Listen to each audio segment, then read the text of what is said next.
Kastle FM. The Sports King.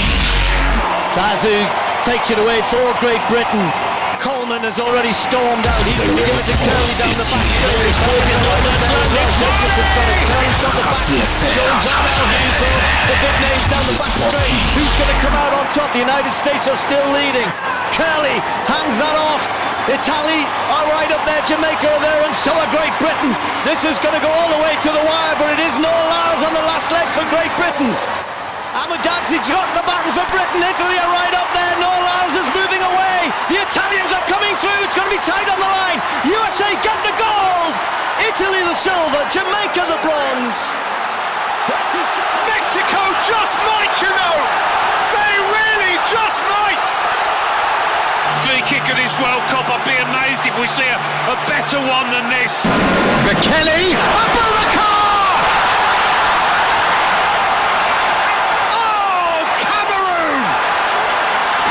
From Douala on the Gulf of Guinea to Marua at its northernmost tip. Points between and beyond. Rise and celebrate a moment. And there's perhaps the greatest of them all. He has now played at 5 World Cups. He's scored at 4 of them. Today he meets Maradona game for World Cup game. The difference, of course, is that Maradona wore the medal that Messi is still missing. Messi, Fernandes, Di Maria, Lionel Messi. Messi's here! That's what they came for! The Magic Man! One more Messi moment, and Argentina are alive. They give Saka around his man. Saka. Is that a corner or a goal kick? Looks like a goal kick. Back to Gomez. First time Liverpool are threatened. Deeper ball, but Raya with a good take. And he's seen the run of Martinelli. Excellent throw out from the Arsenal goalkeeper. Now Martinelli. He's got to get past Kanate. He's still going here. Pulls it across. Saka. Oh! Odegaard, this is excellent, and Arsenal are in here. Great opportunity. Alisson says Saka scores for Arsenal. Bukayo Saka on the rebound, and the Gunners have the lead. Van Dijk lets it run. Martinelli trying to get in behind him. Oh, Martinelli must score! A Liverpool error pounced on by Gabriel Martinelli. 2-1. Good skill by Trossard. Off he goes, Leandro Trossard at speed. Oh, it's in! And that seals it for Arsenal! They lead 3-1 and it's Trossard's goal! Absolutely wild scenes on the touchline. Mikel Arteta celebrating with the fans. And Arsenal... Haaland takes a tumble. Is that a penalty? Yes, it is. Foul by Cucurella. Haaland. He hadn't scored against Chelsea before. Well, he has done now. Gallagher's delivery, Thiago Silva, the 39-year-old's on target for Chelsea. We hit Guardiola and James and Sterling, and Chelsea in front now, and it's the next blue who's scored it. Again, variety on the corner. Bernardo Silva drifts it in. Akanji's unmarked, right on half-time. 2-2. Now then, Foden. Haaland goes one way. Alvarez goes the other. 3-2. Haaland gets another one. City in front again. Gallagher urged to shoot. Parried by Edison. Jackson. 3-3. City can't hang on to the lead again. Foden, Kovacic, Haaland, Kovacic, shot blocked. Rodri comes in. Goal! Might that have won it? Deflection of Thiago Silva. 4-3. Sterling, and now Breuer. Diaz comes across. Anthony Taylor says penalty. You couldn't write it. Cole Palmer, former City Academy graduate, denies City 2 points with virtually the last kick of the game. Foden, is that a foul? No, it's the final whistle. What an extraordinary match. For Vinicius, one-on-one. Vinny rounds Peña, and Vinicius Vinicius Junior puts up Real Madrid. It's 1-0. Less than 7 minutes into the final, and Vinicius Junior beats the offside trap, assisted by Jude Bellingham, and it's a dream start for Carlo Ancelotti's men, and it's their number 7, Vinny Junior, who gets on the score sheet. Is returning, and Rodrigo is away yet again. He has Vinicius in the middle. It's 2-0 Real Madrid. Vinicius Junior scoring again, not even 10 minutes played, and Barcelona are absolutely falling apart here. Vinicius Junior bags a brace within 10 minutes, and it's 2-0 at Alouel Park. 2-0 Real Madrid. Lewandowski! 2-1. Barcelona have a way back into the match, and it's Robert Lewandowski who gets another Super Cup goal, and out of nothing, Barcelona are back into this match. Tchouaméni floats it in there. Vinicius goes down, and a referee points to the penalty spot. It's a penalty for Real Madrid. Moment in the match. Vinicius lines it up. Vinicius slots it away. Brilliant finish, tucks it into the bottom left corner. Vinicius Junior has a first half hat-trick. It's Real Madrid 3, Barcelona 1, and momentum swinging back to Los Blancos. His third goal of the evening, his second Real Madrid hat-trick. Vinicius Junior with a statement performance here at Alouel Park. And now with Carvajal sent away, Fede Valverde, who's always going to beat Christensen in a sprinting duel. Valverde, it's Bellingham in the middle, plays it all the way across to Vinny Junior. Vinicius into the middle, there's Bellingham, here's Rodrigo, and it's 4-1 Real Madrid! Rodrigo Goes, all but finishes matters at Alouel Park. Real Madrid 4, Barcelona 1, and this is starting to get ugly now for the Blaugrana, for Xavi Hernandez. Real Madrid running away. A couple of challenges on the edge of the penalty area, and then the shot, Robertson and Alexander-Arnold over. It's a lovely curling ball. Too high for Van Dijk, Konate, and Mane! Robinson, and it's in! Where Roberto Firmino! Van Dijk, and Salah, goal! Konate got out of the way, and got out of the way in the best possible. Robertson with the Liverpool corner, and Konate's there, and scores for Liverpool. It's as simple as that. It's a ball for Diaz, it's a lovely ball. Oh, Liverpool are carving Benfica to pieces. He's got there.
Day and Benada, and here the 11th day of the month of March 2025. Afimu Eradia Dumano pay wadian kwache one who didn't to me Kastle ya quiet but the answer Nadia and Nijian Kwa the Biamicasa. I always wake up and step out in a positive way, no matter the situation. I now a dear, and to the see any the community.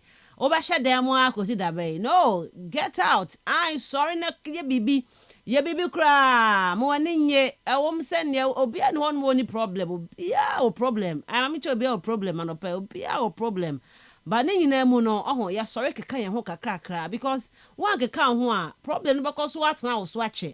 Nti ya no keka ho ye bibi. Say be a problem no. Maybe you won't be able to solve it all. But they be a part of it, no betumi solve it. Enti wo hye dem a na problem no solve it. Enti bibia mu no Mr. wa man ntan so sorry. Na e bibi na afa ni gie na afa mu a, afa ni gie ni mu afa mu a. What says? Enya say we need problem. What problem but I was saying wo ye no ye to get yourself out of that situation wo mu no. Anope braso agudi ho nsem ne de bra wo Robert Mensah Sports. If samre ya kopem sem no nkono bebo and some ye baby abiamua the amount ye this wuti nyina no ye de ba on the show near her said ye nyama ACF e call her Monday no sia ba pa wonsima no edionunum 25 minutes past 6 FKK dia kwama no ne aba na no nsem na bi wo ho enra games toja the London Olympic Stadium was time in Newcastle ko ye say ye mu say de beba e wo the EPL ni mu enu aseri aladio ni wudi ni semu games ni ade nyina beba so a ni nyina no ye de beba odwumadi so enne eye UEFA Champions League night we go again and then you may enye fedia grow Anfield e ho na ni nyina hwe Anfield Liverpool hosti PSG enra brantie ne de Corascalia wadi ni coach ye Luis Enrique ne mrantie aka ni nyina belande they've landed Liverpool and now Anfield no Liverpool 1-0 no de free away by fie PSG be cause an upset Anfield omo be bu Anfield agum and now ye dey and Liverpool now qualify to the quarterfinals that game no basupa other interesting matches ho ni nyina no ye dey eba the UEFA Champions League me last week wo mo ball Tuesday ni nyina no and I say Wednesday ni nyina no Omo ebo ene Tuesday intine Barcelona and Benfica ewo ho eno ye early kickoff wo ho Samson na Leverkusen ne Bayern Munich and Inter Milan Feyenoord ni nyina aba so ne 4 matches intine nyina ho komo no ye betena atena fe ye dia bro e odwumadi ne so FKK the more details na be ba wi a na after be pense mu with all the stats analysis ni nyina no ye dia bro later on the show. Any other interesting stories no enra AFC for no Asia for no omo Champions League no Ronaldo mo me say Duran no ni bobo Duran no ni bobo ni go she mo ani mobi nyese Ronaldo starting no aba bebo enya ne sa coach enya ne sa Duran no energy no eno bo 2 goals Ronaldo share 1 but 2 goals Duran no onya koda keto onya player keto oni fie no form but ni bobo pa no ama Ronaldo ma qualifier omo de call manimu a no so ho no mo a enye fedi agro kra ye beba fie ene ye be brought the first segment of the show still Kumasi Asante Kodoko ni pole wo na ba ye sie na wie no still chinsam no wo ho obeka say ye na se kwamena insu atremanfo panyini honorable Ignatius edisika baaye so mo fama bonsa Kodokofo anyisika no still na no supporters ni bi on my wo mu chimpa so mo de insu atremanfo no about for on level but the issue is insu atreman players no me pa cho mo bonne wasem ni no kwamena ne day wo mo Kodokofo players na fight here on the field of play omo fa mo kontokwa no e fa charge Kotoko players ya charge insortment players enti insortment for ko bobo now oko attack omo basa I'm telling you about 40% 50% of players omo bonzu atrema no omo Kumasi boys o enti o kwa attack o ma ade na benya wo ho and sasika no sabode na o ma anye no create bibi o empenfom form na nsi form because ye be bon san ya anye sabode no wo de be tie panyi kese ba ko kotoko nsem wo kafa na enti o ma anye sabode no ho and the way he spoke no I feel still that no yawdie bi ni ade bi wo ba bia ti da ben na sa yawdie no ye betumi agidie from mienu sa teams mienu ntem a ebe ma asomdua aba between the supporters no enkomo ye bedi sanko for the first segment of the show ye be phone lines na tum obeba so ye be che wa adwen masa men chairman no pay men onye fine kra o ti ase enti no ye bedi sanko mo no I very serious but the we are FN ya scouting Ghana fana babia scouting the inside and the central region omabaha anope me nam kwaso me ba na me gina studio se se okwame na ye investigation ni ade ho ye papa wo mo ba koda na ba eye ne afa no be ko si e be ko ti aba sesere wo be ko studio sisi e to monitor how our scouting ne koso FM panyifo kroma no say ya scouting under 17 for wa ha ne ade ya scouting wa ha say manfo Africa kasuafo kwam na ma bedu ahmachi ya kasuafo bedu krom ha other people ama ba ha mo nyina be scout ni bi we be say be fe amobia kodan woni bo ne bo a emfa woni be bia o hye be bia obia no mon scout ye yam bring out the best. I've seen some guys but me say we are more physique ni adom join they can but my good A players for Ghana. So I'm believing in the mpanyifo no say scouts now men no baby abaya fine. You be monitor the situation on ground near to me the home stand dey aba e wo dwumadi no so. South Ghana Premier League no enra one game to dwa and so ba so samates akɔhye eye nsu atemanfo any other na say hon common nyan ye the beba na fe the aftermath of the return of Ghana Premier League name details nyano yet to me the na e dey about this and many more ya boabo no on the show ye dey beto dwa e dey ama ye tie for me din e dey Miss Ruby Adams. Join your Facebook and pay streaming live or Kastle 90.3 FM Cape Coast. We show no be or like na share for comment ne bra e be kin kind the amount on the show. Or text message, you know, fafa your numbers, you so mami. Tie numbers, no, me pouch up 0244 408 046 0244 408 046 and after 0244 408 354 0244 408 354. Any of these numbers, no do message fasoba, you back in kind the amount. And the UEFA Champions League night games basso. Home common in de ba and a scout in a course of Sudu and a 17. Also, I didn't tell Hunin and some who do Pierre de Brono. For message never her brand can kind into me from out. The real sports is here. Boy is caught in no man's land. It's Kastle FM.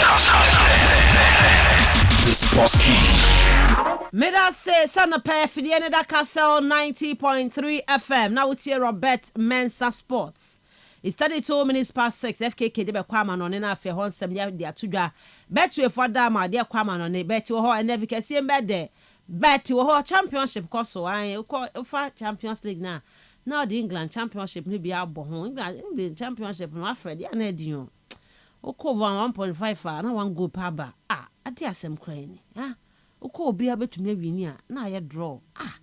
Na de akura asem ni. Championship foi. Adwumane dem pa because the Champions get 4 matches but 4 matches the sikafoɔ no omo na tumi twa no saa nzo no 4 matches obetuma fa onya be 5 odds o de go echi 100 Ghana nya 500 Ghana 500 Ghana me dey 100 Ghana na me de kofa na hefa de kwa kutwa saa enye ye ntia de 2 Ghana na be kwete 3 Ghana 5 Ghana eno no ye hia matches bebre ntia be ya den se ye betuma Champions League nko a ti ye hia more odds eno se ntia de championship be ka ho se championship for enne mo ma yan smile semu people England championship no ne boy den Edin, a ball in West Brom. Cardiff, who fear, try winner, and we winning. Oh, my money dem pa, but still more of them. Tina betway.com.gh. Bet you ho. You benya be di kama pa. Bet you ho. She matches ni bebre. Games ne koso be yes stubborn. E be yo mesin chain. Games can be continue. You get your bet back and more. Even after losing some of the air games, you know. Don't worry, cry. You get your bet back and more. And you bet to way home come on a bet the responsible way. Omudumedi nyina so dana kwemu is regulated by the Gaming Commission of Ghana. Bet saver offer no exclusive to Betway. Kaisa terms and conditions apply. Betway force get way more. Keep off on one Gary Sokins no yaw Gary Sokins drivers no monye Gary Sokins ni be mo ni mo ha mo fa Gary ni bi hyehyɛ mo car ni mu a komode mama park ya aye kama mo komanim Gary no sugar wo make wo nkate ni guso fa nsuo ka ho preko why the amount o mra ho cry keep off on one Gary Sokins na make for ma supermarket bi me bon ebe obi akone kwaje wo de wo benya bi na afo atumi ato ebo no so wo fom ebo no wo fom pa no na bebo ayi o nka Sokins pa soche de wo beboka Sokins soche nkate egum milk atnim e ka bebo no but with kivo no e ka bi anim e very very cheap benya bi ato FDA funds no age e di atum yen kwa amana ne FKK be fia kwa amana ne na afa yen hwe nsem no Alfred o betina manim o pe on hwasem na betina manim anopai Alfred be microphone no oho ye she o fa we what had that ohu de also ko fa we ko fa de hia oho ye de sa na na he fa no be pia he Fie kakra. Uko fie.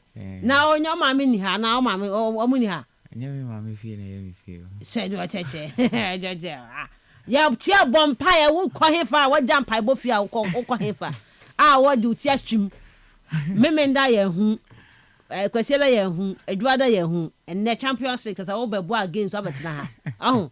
Against ntino aba betina ha say no. Se busuafo ho ye de. Pasho bia ho ye. Busuafo ho ye. Pasho. Sa. Obi ahụ. Dinyamiase. Guess ne boys obi ahụ ye. Pasha obi ahụ ye. Oya bad pa. O me hu papa mu za oya bad nya na kwam na kra ka chem so oya bad ba na me nyinni. Asofo ma apart from me. Mama kanyina very stubborn. Kwam na ana me boa. Apart from me am tia ke say me so for them say bad say me hu ni asem no. Mama kanyina adentia abrante na maso den sa Maybe aso nya den aso for ma bi maso den apart from me me yim hu free mu ma kanyina me nua no kra mu ka maso den pressure aso den Raymond aso den papa ka hwetwa mu ntie nya se obetem ni pa na sa ne asa bibia ya kama mo quotations be 10 na wo tumi a o ma me ahu se sa de cheche aso den ho nyina o mfa nya hwe ho no mo ye bedi nkomo wai bedi nkomo nti yankom no ne FKK FKK okay yankom no na afa nsema hodo a onsa kan fatudwa ma menya o message on 0244 408046 0244 408046 and afa 0244 408354 0244 408354 UEFA Champions League night ne ebe yo ja. The real sports is here. It's caught in no man's land. It's Marley! Kastle FM. The sports king.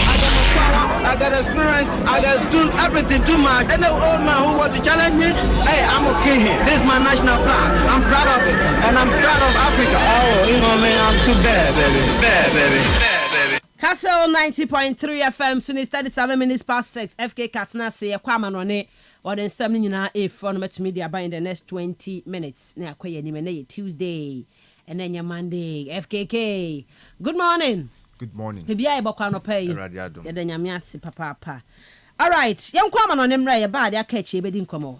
Straight up ye Ramo amano semino and I the Ebro UEFA Champions League and continue second leg of round of 16 no sana 17 ABC akọ na ebe Ramo na ya hwe se the fishes no ABC akọ edi ama enra Premier League game bako etimi eba so Spain so ebi ba so La Liga etimi eto from Sanso na Ile Syria no eno so game baako enso etime de ba se de sie nyina na yewura mu abo akire dia ma join live on Facebook for comment in bra na share show no yengura mu enra akopie mu ade a West Ham United etenafie dwumedi na ankoye amfa ma omotena ho ye nhwe Newcastle Advantage friend Bruno Guimaraes share goal baako edema Newcastle mom ko wini sa game no 3 points omo edi Kofie sanso ena Espanyol omo ene Girona ekote 1-1 ene kopie mu ewo mu su game a eno so etimi eba so na Advantage friend Geoffrey Carrera so no ena ebogo no ede Emma Espanyol sanso na kopiem de Abrantia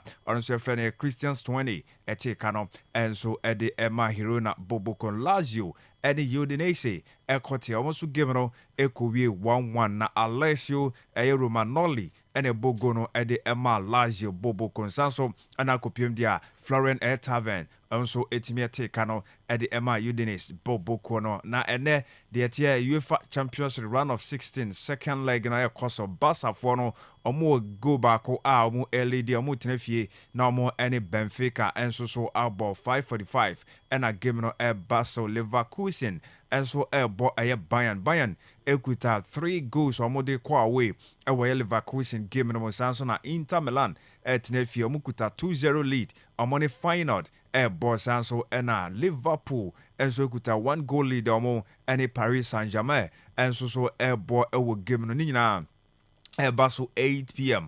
Ewo ne game ano so etimi baso no ahye so sa enso etimi edi ama yento aso ne enko yanim na yemfa ensiam foforo no so etimi emfa mbra ode ade te ene se wo kokopiem a ene ise de game na sie kwa yenro ade no yenhwe ne yen react to eye coach ne nsam omo so etimi edi ebo akire no na ansana no eba no kokorum de na ese soro no league log no asesa kakra sansa nra Newcastle for omunya 3 point edi kan omo edi no ntu hwehwe mu a na ese omo point no de aba be kan no enye asem ketwa omo aba be wuro within the top 6 entiene Newcastle omo etoso ensiam omo ekuta 47 point a enra sa 3 points no mkofa no enso etimi abo mu yie papa sanso ena West Ham omo eguso a epim 16th almost so ekuta 33 points in enra game no CDC ekowie changes kakra etimi dia ba ewo league log no so no ena yesi achire enso e dia ma no ena Graham Potter ono etnefi West Ham coach na nkoya mfama no o say oh players no bo modern na mom no we 90 mi abadenti one hwa betimi abashi players no. I thought it was a really committed performance from us. I thought we started the game really well and we started the second half really well. The game ebbed and flowed. It was quite a tight game. We're disappointed with the goal because I think it looks like there's 2 hands on the back of our centre back and you can see from the reaction of their player that they think there could have been a foul, but so that's, I feel for the players because they gave everything, absolutely gave everything, and like I said, a committed performance. We had some moments, not enough to say to win it, but I thought we committed enough to maybe get something from the game.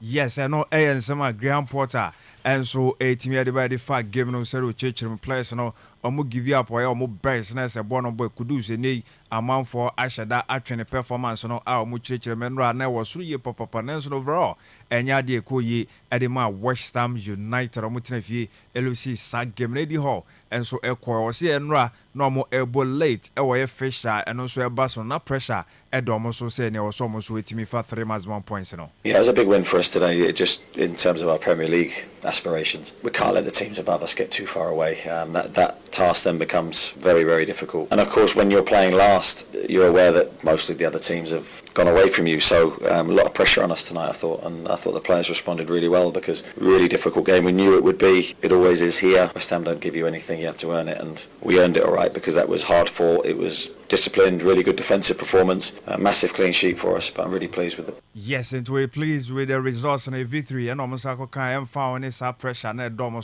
so some cover results in our place and react ye and no and Zama Uromedi Hall coach at Newcastle United and so a team at Tuamania Ewa San Saman and so a team a bass on a young Romo na UEFA Champions League and games in be a bass young caught Liverpool for us so and I won coach and a slot and so a team as seen team news and they said you are so now what design is style of play or bet me a match Paris Saint-Germain game no seeing a slot so it's me a cheche with the chair. I think after this game is still a long way to go to the final, and we already know which teams we can face, and I know from playing, there's first Aston Villa or Club Brugge, and then afterwards is probably going to be Arsenal or Atletico Madrid. So all very good teams. But what I do agree with Luis Enrique that we are a team, Paris Saint-Germain are a team, and 3 or 4 others that are good enough to reach the final. But because it's only 2 games, luck and bad luck can be decisive as well. So it's difficult to say, but both teams are good enough to reach the final. Let's put it that way. And do you really think that they have nothing to lose, or is that a bit of mind games? They have a game of football to lose, and we as well. So I do think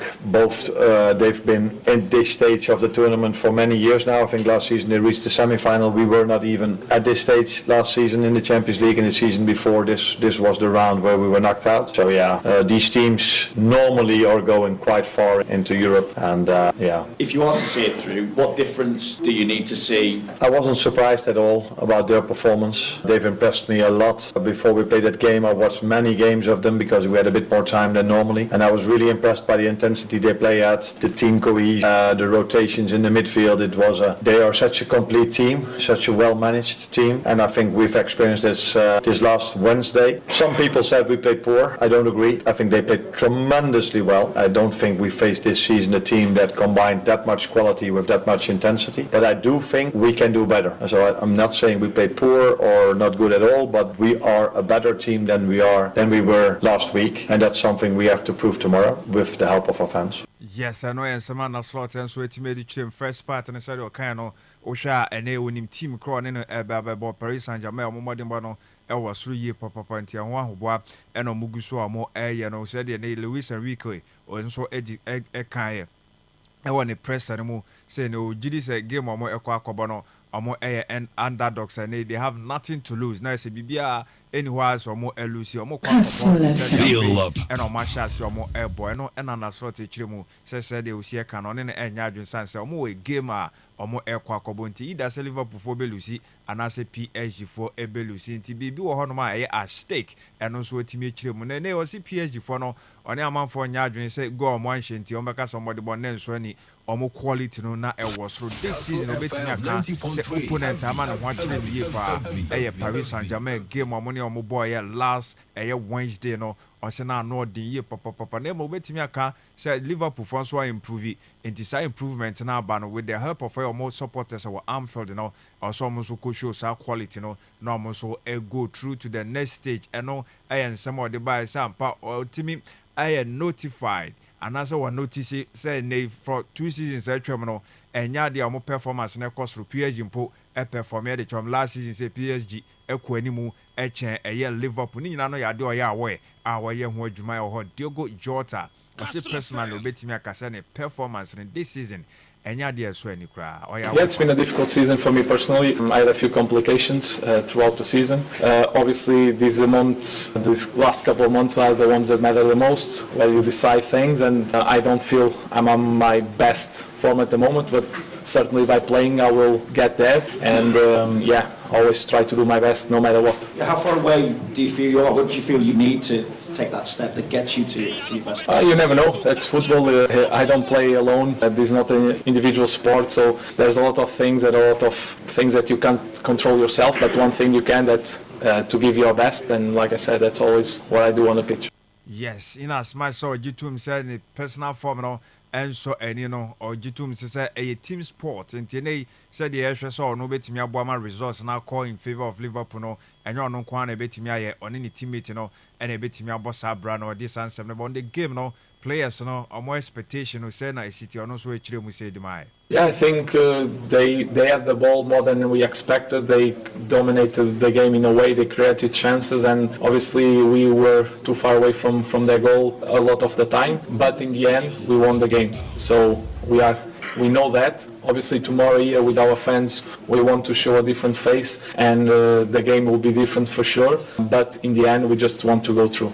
Yes, at the end also more go through a woman say PSG for no performance and first leg now was 3 years per a dominating game no Boni Kutomo and yes obeje obe bre papa kuta jene nemo no Liverpool for nya results at the Koediaka and so metimi akọ enya the final pass the ombeko the next stage and no sama Diogo Jota and so etimi aka ho nsem etimi e de akire yen wo dwumadie no so ye beko Paris Saint-Germain player enche yamkofa no efi Napoli yefeni Vicha Kvaratskhelia no so etimi akasa de fa game no sese de nyoma esi ekono de first leg no de yomusi ball no ankoye nanso no omunim say this time around nyoma betimi akoye ntie nei ono ankasa nso ya assess omo ho said the omo etimi ball sa first game na omo hwe nim so beto aso akwa ni mu. First of all, I want to say that the chances are, I think, 50-50 because I think to dominate against Liverpool is not easy, and we did it. We play very well. I think we show great football, and for me, tomorrow the game will be 50-50. We just have to concentrate about our game and to be confident to show them that we are here just to win. Yes, and Tinamo our Anfield. So almost everything winning game in a womb. So betting I can Liverpool early day with a good year and so a 50-50 at the ma or more air Paris Saint-Germain for non your business. So no one can no coin and chat yet.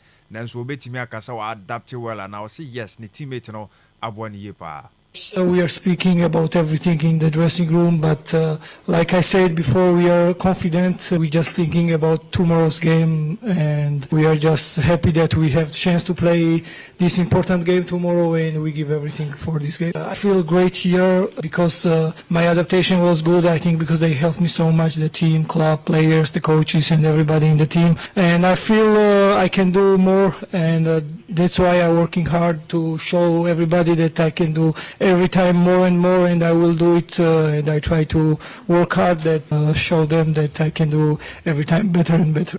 Yes, I know a winger and as attacker at the Emma Paris Saint-Germain, Vicha Kvaratskhelia, and on so didn't seven so a team at the Abba. So I adapted well into a Paris Saint-Germain team, the Sans and teammate no abo and tis your kind no earlier on or share some a result a bit me pushy ama Paris Saint-Germain and so in your qualification on also the San Semno by Everco FC Barcelona for also a Hansi Flick and a one coach in the press and Arsenal or Casafa one Dr. Carles. I will free more any game now also any Benfica by Bobo Bobo ahead of that big game. No, I think the team is doing well with the situation, and we are focused on this match. And how I said it also after the match in Lisbon, that it's only the first match. And I think they are a really good transition team, and we have to take care about that. This is what I said also to the team. The president said something in the dressing room on Sunday, and yesterday I said to the team. And it's a huge loss. Carles was a really great person, but also a great doctor. And as I said, this combination with Ricard and him was for the club very unbelievable, and for the team one of a big puzzle for this success, because they're doing a great job, and we miss him, but it's also live. I think he will support us from above, and the team also, we want to also play, want to say about him, but for him it's now in this situation very important that we win, and this is the focus what we want to do tomorrow. So we are well prepared for that, and how I said before, the team is doing really good, really well, and this is what we want to do. It's our job to continue. This is a very important situation for us, for the club, for everyone, for the fans, and this we want to do well, and so it's for us very important to win tomorrow.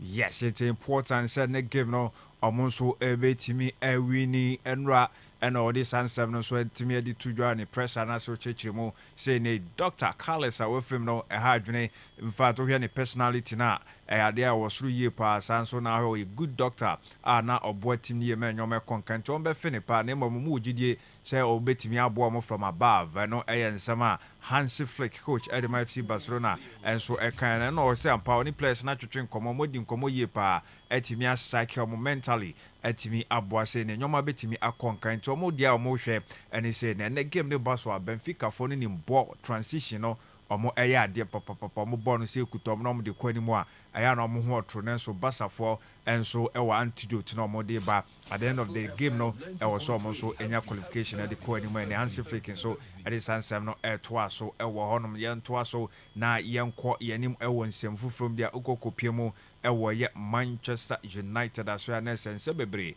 na enina na mu a ekokoko so a na anim say dia weekend game omani Arsenal ekokoboy no supporters no ekokopie mo Old Trafford no mo na mo a kutabana kese Glazers no omo free team no mo nko omo mpa omo ewo team no mo na sensem ne dia na yompo ne no na after the game no Simon Jordan Ekasafa United fans no say mo team no sika sen na mo wom so atiase sika na club na nya dodo na TV right on na mo nyanti ma mo nya o madwen sa se owners no the team no pesika ka almost so spend with team no pa. It is activism. It's organised and created, and it's based upon a sense. I mean, some people would suggest that Man United have a sense of entitlement. I'm sorry, lads, you don't get to win the league every single year. I'm sorry that your owners have taken a lot of money out of the football club, but they've also allowed a lot of money to be spent. And by the way, it isn't all your money. Probably about 70% of it is broadcast monies, of which you probably pay £100 a year towards your Sky subscription. I think they get that though, Simon, but most honest, good Manchester United fans, many of them despise the Glazers. Many of them, since Sir Jim appeared in the scene, are pretty much wholly disconcerted with what they've witnessed. Yes, what they wanted. People who have been at the football club for years. What they wanted. Being given terms of notice. What they wanted was... Right. So the question was, you wanted Jim Ratcliffe. No, we didn't. We wanted a full takeover. But Jim didn't want to buy the full takeover. So you can't bleed and well make him do something. So the next thing you got was Jim being a significant shareholder. But you're not happy with him now because he's looking at this club going, I tell you what, there's so much fat in this calf, I'm going to lessen it down. That's outrageous. You can't get rid of all those people. It's appalling.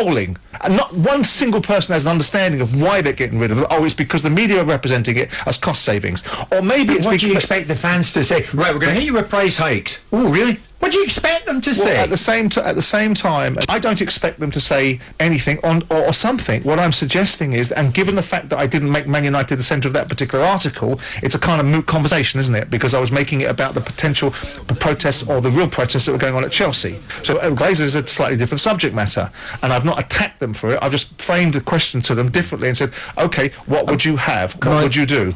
Yes, I know. And Sama Jordan. Atutu bidama Manchester United supporters no someone musika ahin na ewo club no 70% of sika omonya no and from a TV right sanso na omo sika ni bi no omo agya bi nso say team no omo invest in fanto players and players here one gasa mo kona mo kohwe sika mo spend bebre e dey afa players say no mo ye papa de eno so ya sem fofra mo be kan mom no owners no enya say omo eto ye nhwehan say club no ensa ya de also omo ye no omo aya na Samuel Jordan tutu bi amane Manchester United supporters no na papa what 20% ownership ye Manchester United club no your friend Sir Jim Ratcliffe na ono so any Gary Neville team no legend share ni program otundi overlap etwetwe enkomo na ye busa papa ne say obaye no ne first season no say no betimi account found say no hu ne club no say the AC Airco Jim Ratcliffe.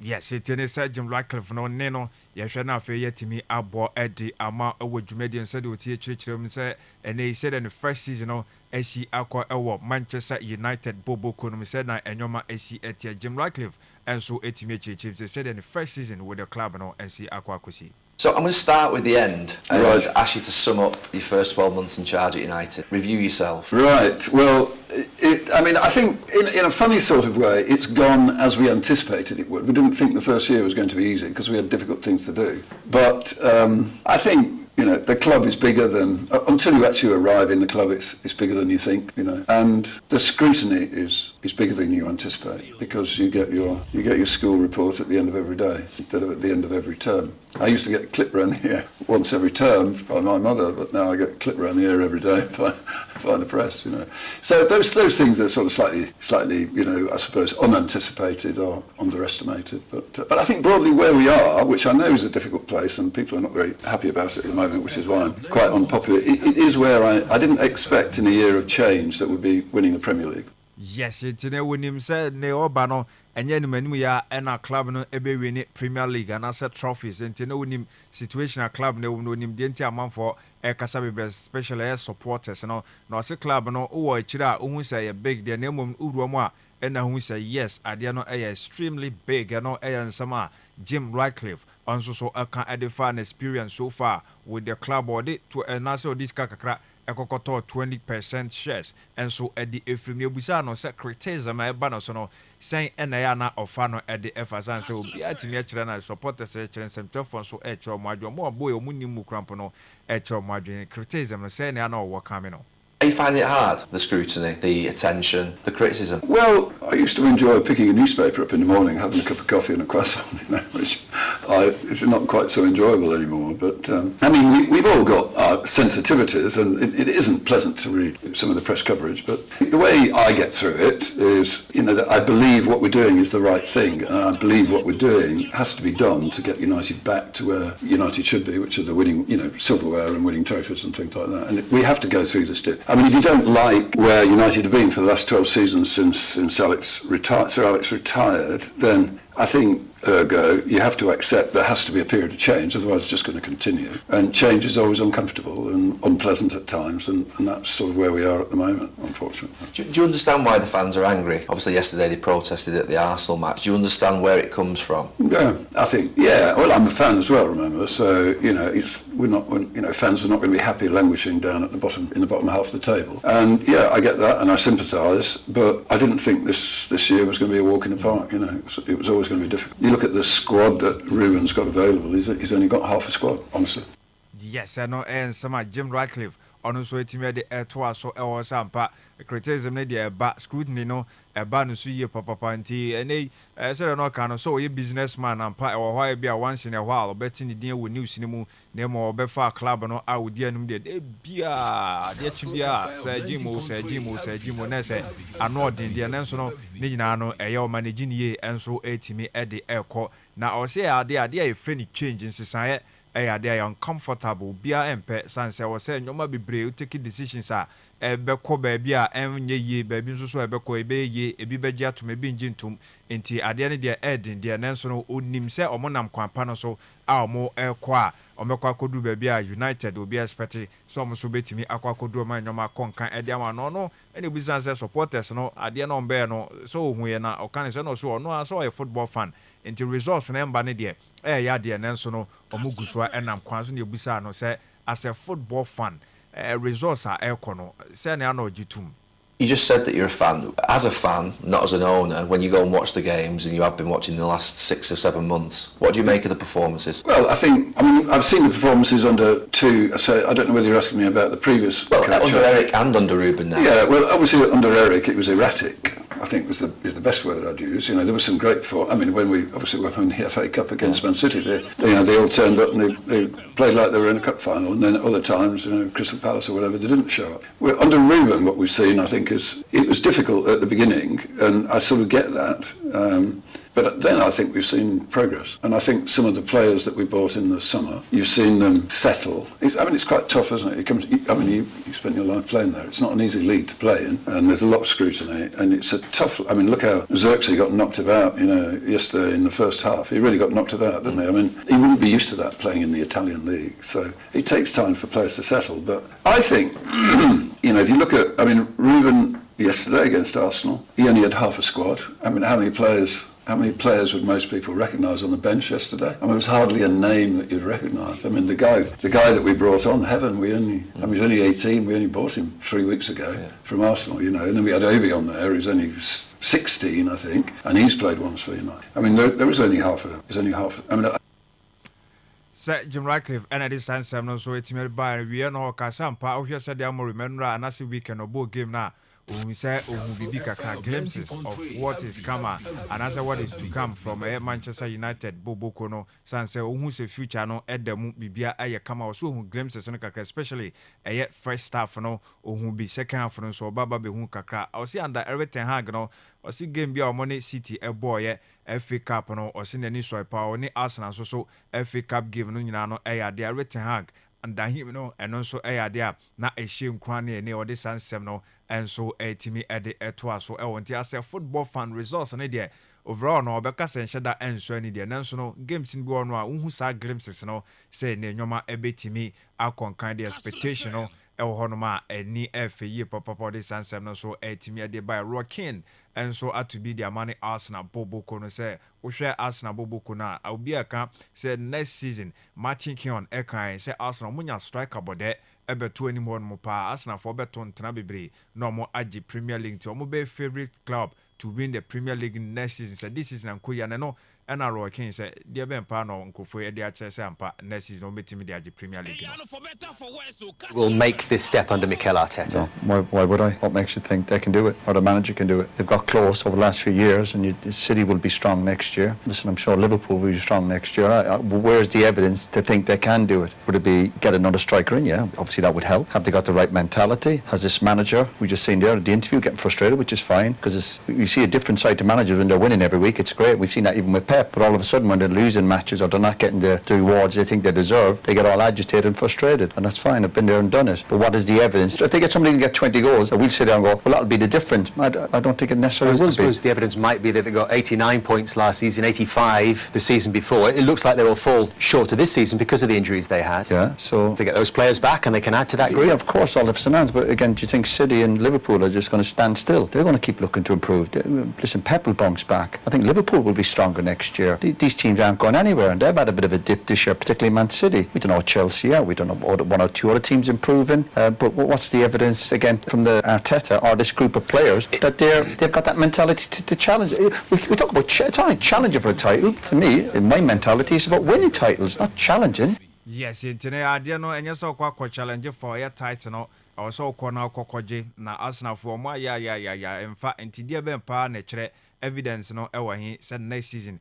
Omokoje and as some koto striker and tia some kwaje Premier League no anu yan sama Roy Keane former United player no atutu bi the amani Arsenal for Liverpool for be improve City for no be improve almost squad no Chelsea for but United for so be but na say Arsenal for be fanya kwaje anu yan sam so our team there but United for no Sergeant Blackcliffe no ansem no kan mu say 100,000 capacity stadium na mo hwe so omonso ebetimi AC eno so ya upcoming project ono so kasa yen so etimi ede efa ho ewoye sansem eno so etimi eba no Carlo Ancelotti so ya so aka Dani Carvajal say ne game a nyame admo chena omo ene Atletico Madrid bebo no ombra na team no camp no ombra mechembi na afi dressing room no ono so enkohiem na afi ontimi hye players ne nkrane na bibia so enkonkan entimi emfa ma omo eno so eyensema efi ho no ba yetimi ede ama wo dwumedie no so na ye diwe sorry esanse kokopiem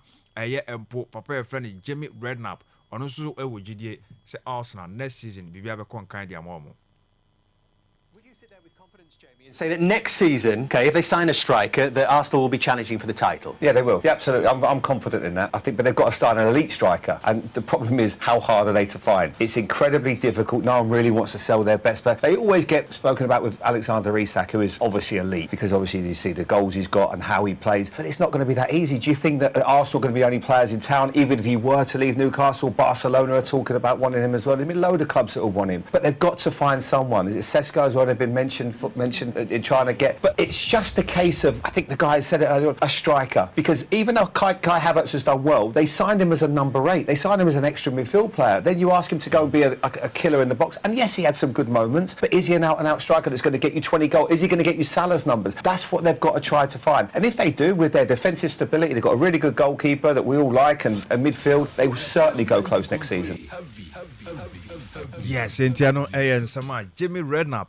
And so a kind de a backtrack and now some Roy Queen, a coca say Arsenal for no Bibian who just so bet me at the Premier League next season. Young farm on 70s they can continue from studios of Kastle 90.3. The real sports is here. Lawyers caught in no man's land. It's Kastle FM.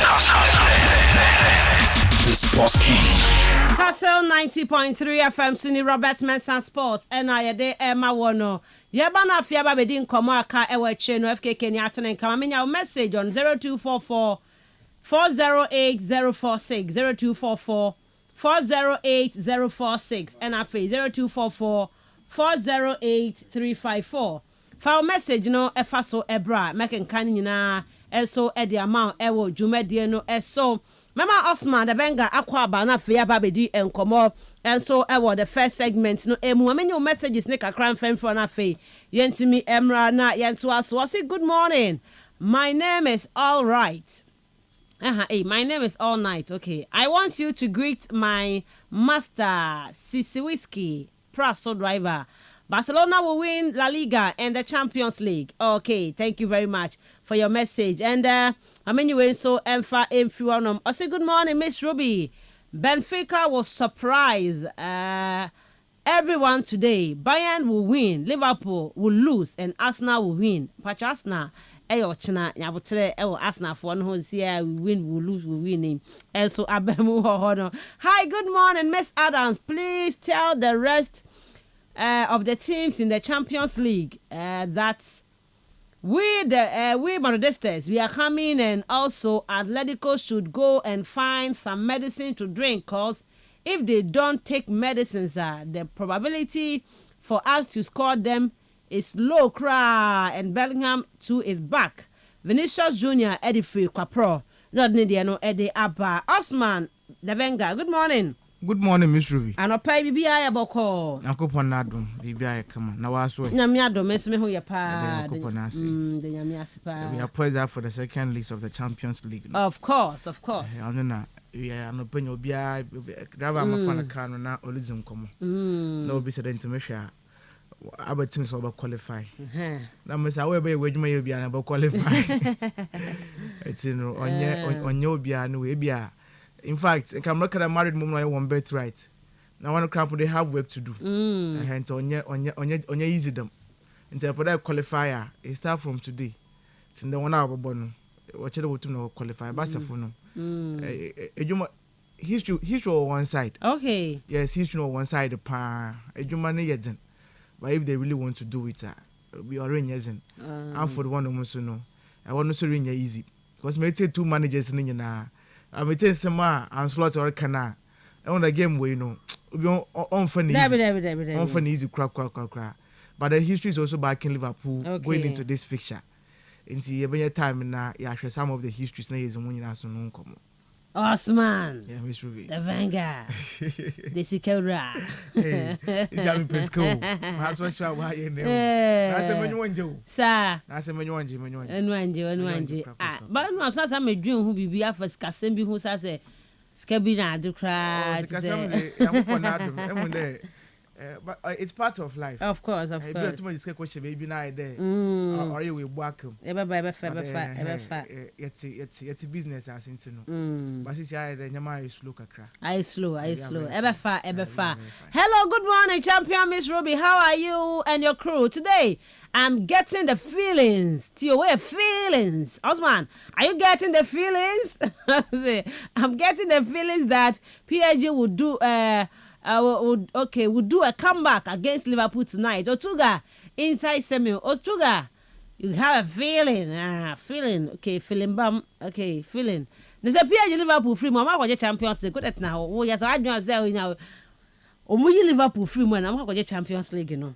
And some okay. Yamra the first segment of the show. Near Medin Como and so our home near said the community. The Bako Kumasia Santi Kotoko.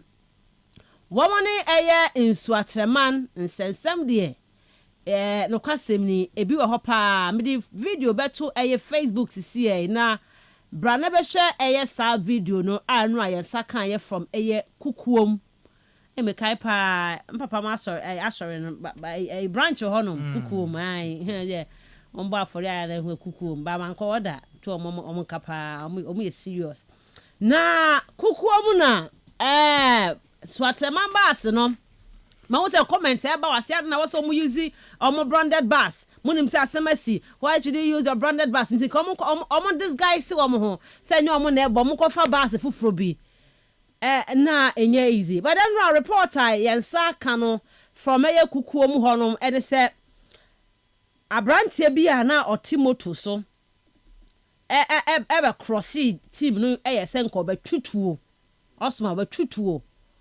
na sana aposifo eka omo ho nso atemafo no escort di o manim no machi enti no ma no kwame ne wakoka aposifo nsa asem no koso na nra wo hwe video na hi wo play video na film enwumre ni wo de wo tie audio na e wa achi na nse mabunu no okukuom ni nyina be gu kwan ho wo mo twen eye nso atemafo e wo so olupi no Hey, Alfred, you want your deal? That's one. You want your third no.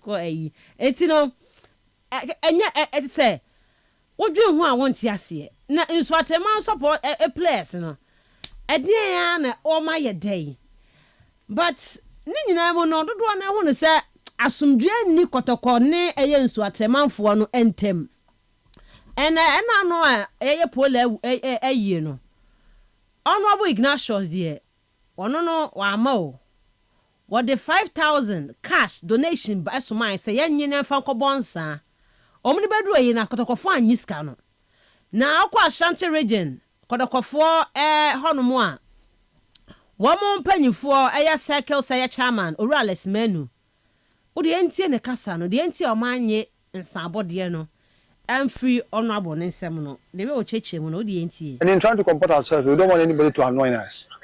The person will be able to say bufu. On the day Ghana this kind of banner was a friend to me.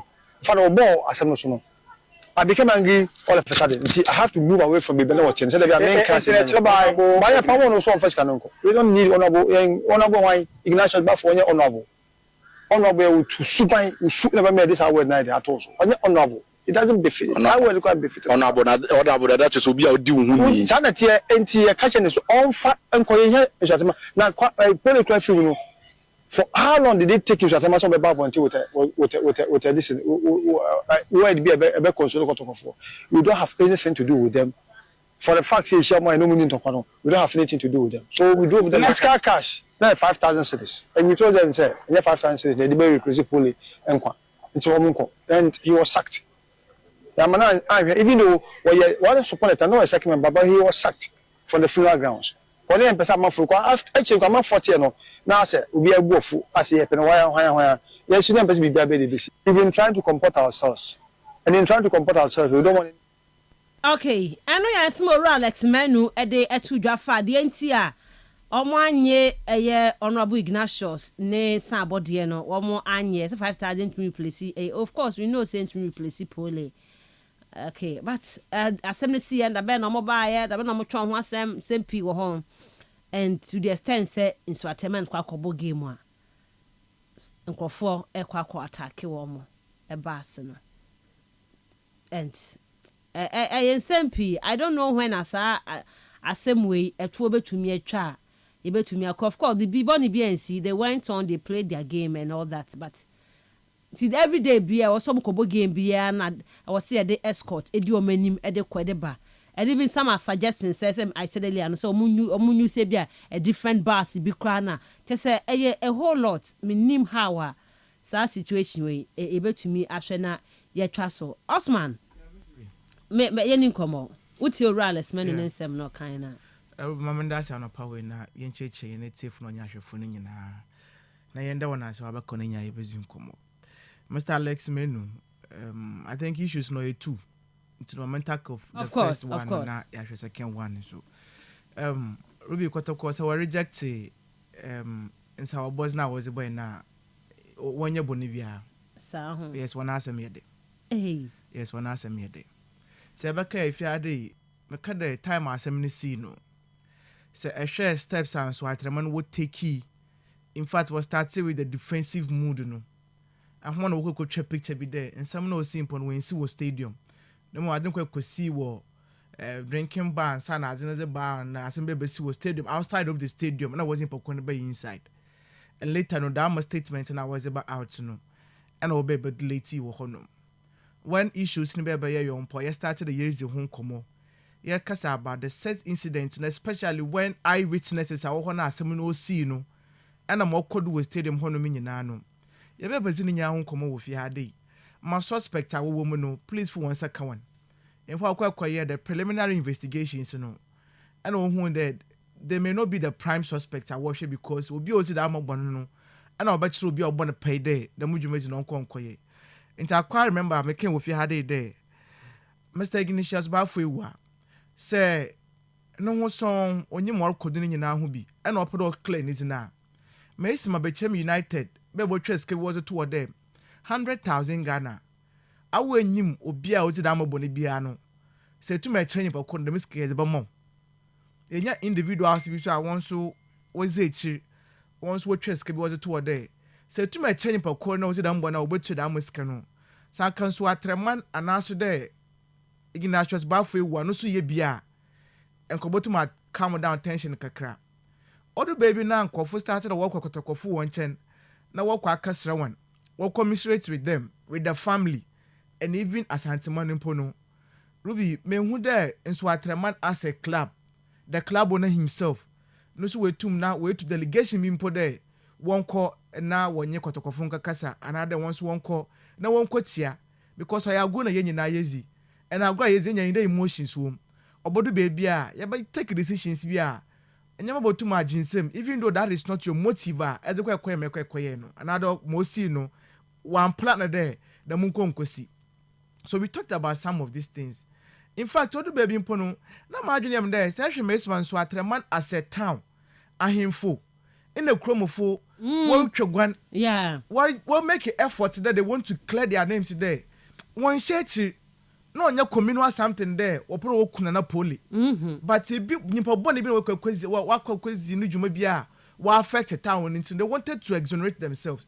It's a when you me feel there we been town to town another kingdom to chiefdom communications no nanka botum nanka wa akodo enko officially nso atreman ka botum nanka wa ahyanfo won akiri there wonzi enanyim na yenko asantemanum yenko nkogzi yen komo yenka kan na asem honom na bebia bibia de bia yenko nkoye.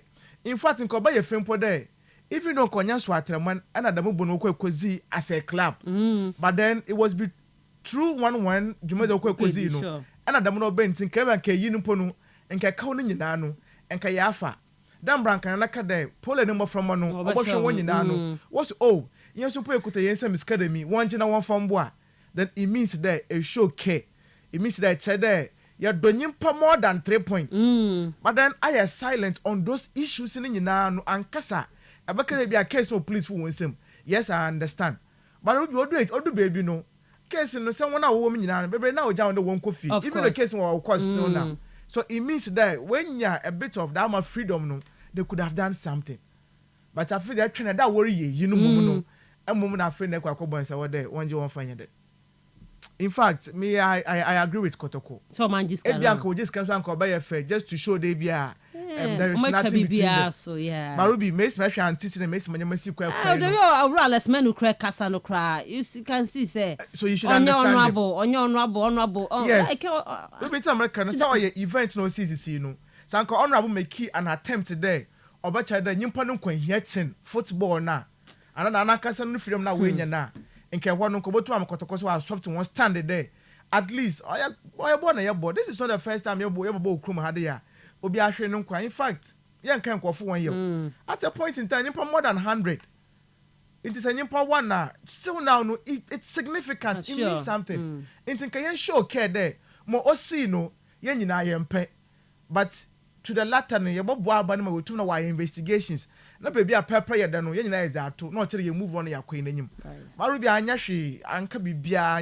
nothing of that sort no see aside from the what's na one krom honom na himfo why press conference na youth no so wotum na wo twagwan won so waka the killer no wontum na won hunu so atram as a club no what did they do to help Kumasi Asante Kotoko especially when they were grieving no.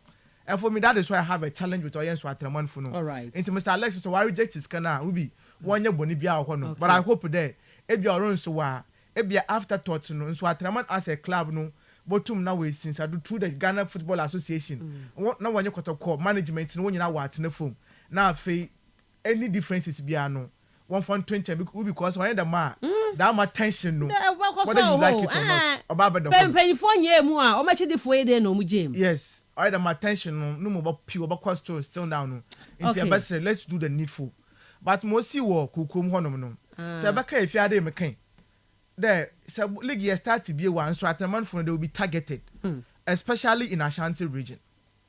Even though Kotoko rain sanction management rain sanction supporters authorities want sanction BB and Asante Manso would not sanction but if be number far to 100 there they would seek for redress. That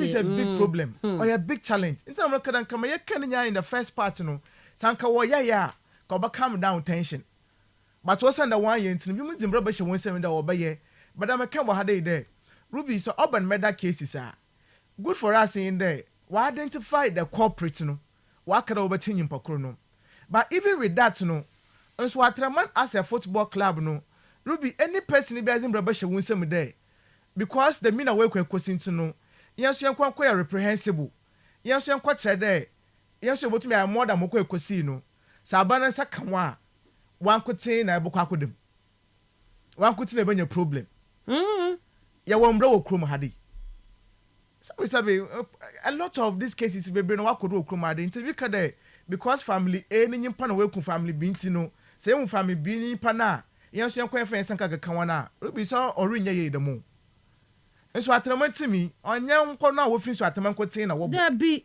what me say Eric Alegi there nso Atraman for former yes. General manager and he says about 4-5 players one man omo free Kumasi no mo bon so Atraman it will be ya ba sren kofo no o me yenya abotere but then security measures no for so Atraman makes me can I would agree with you for the meantime what's your poll just 6th match and lay 4 days ago or the one you fresh on kofo na adwene do yes security food they will be there police escorting will be san kan poma nka club ya Ghana adne san ko rutu kwana they should get police escort sanka wo sika na obotum wo be ya they should get that police escort no but the fact that them ko football hunda so Atraman bass no as a symbol of so Atraman no anytime they will try there one so ba agitate na why bibi nka mesem make suggestion ka for the meantime no nka mafield nka wo tu kwana nka bi nka one bass no one park nsi ho no na mo wonya new bus these guys no botum no was able to kwan especially when they are moving through Ashanti region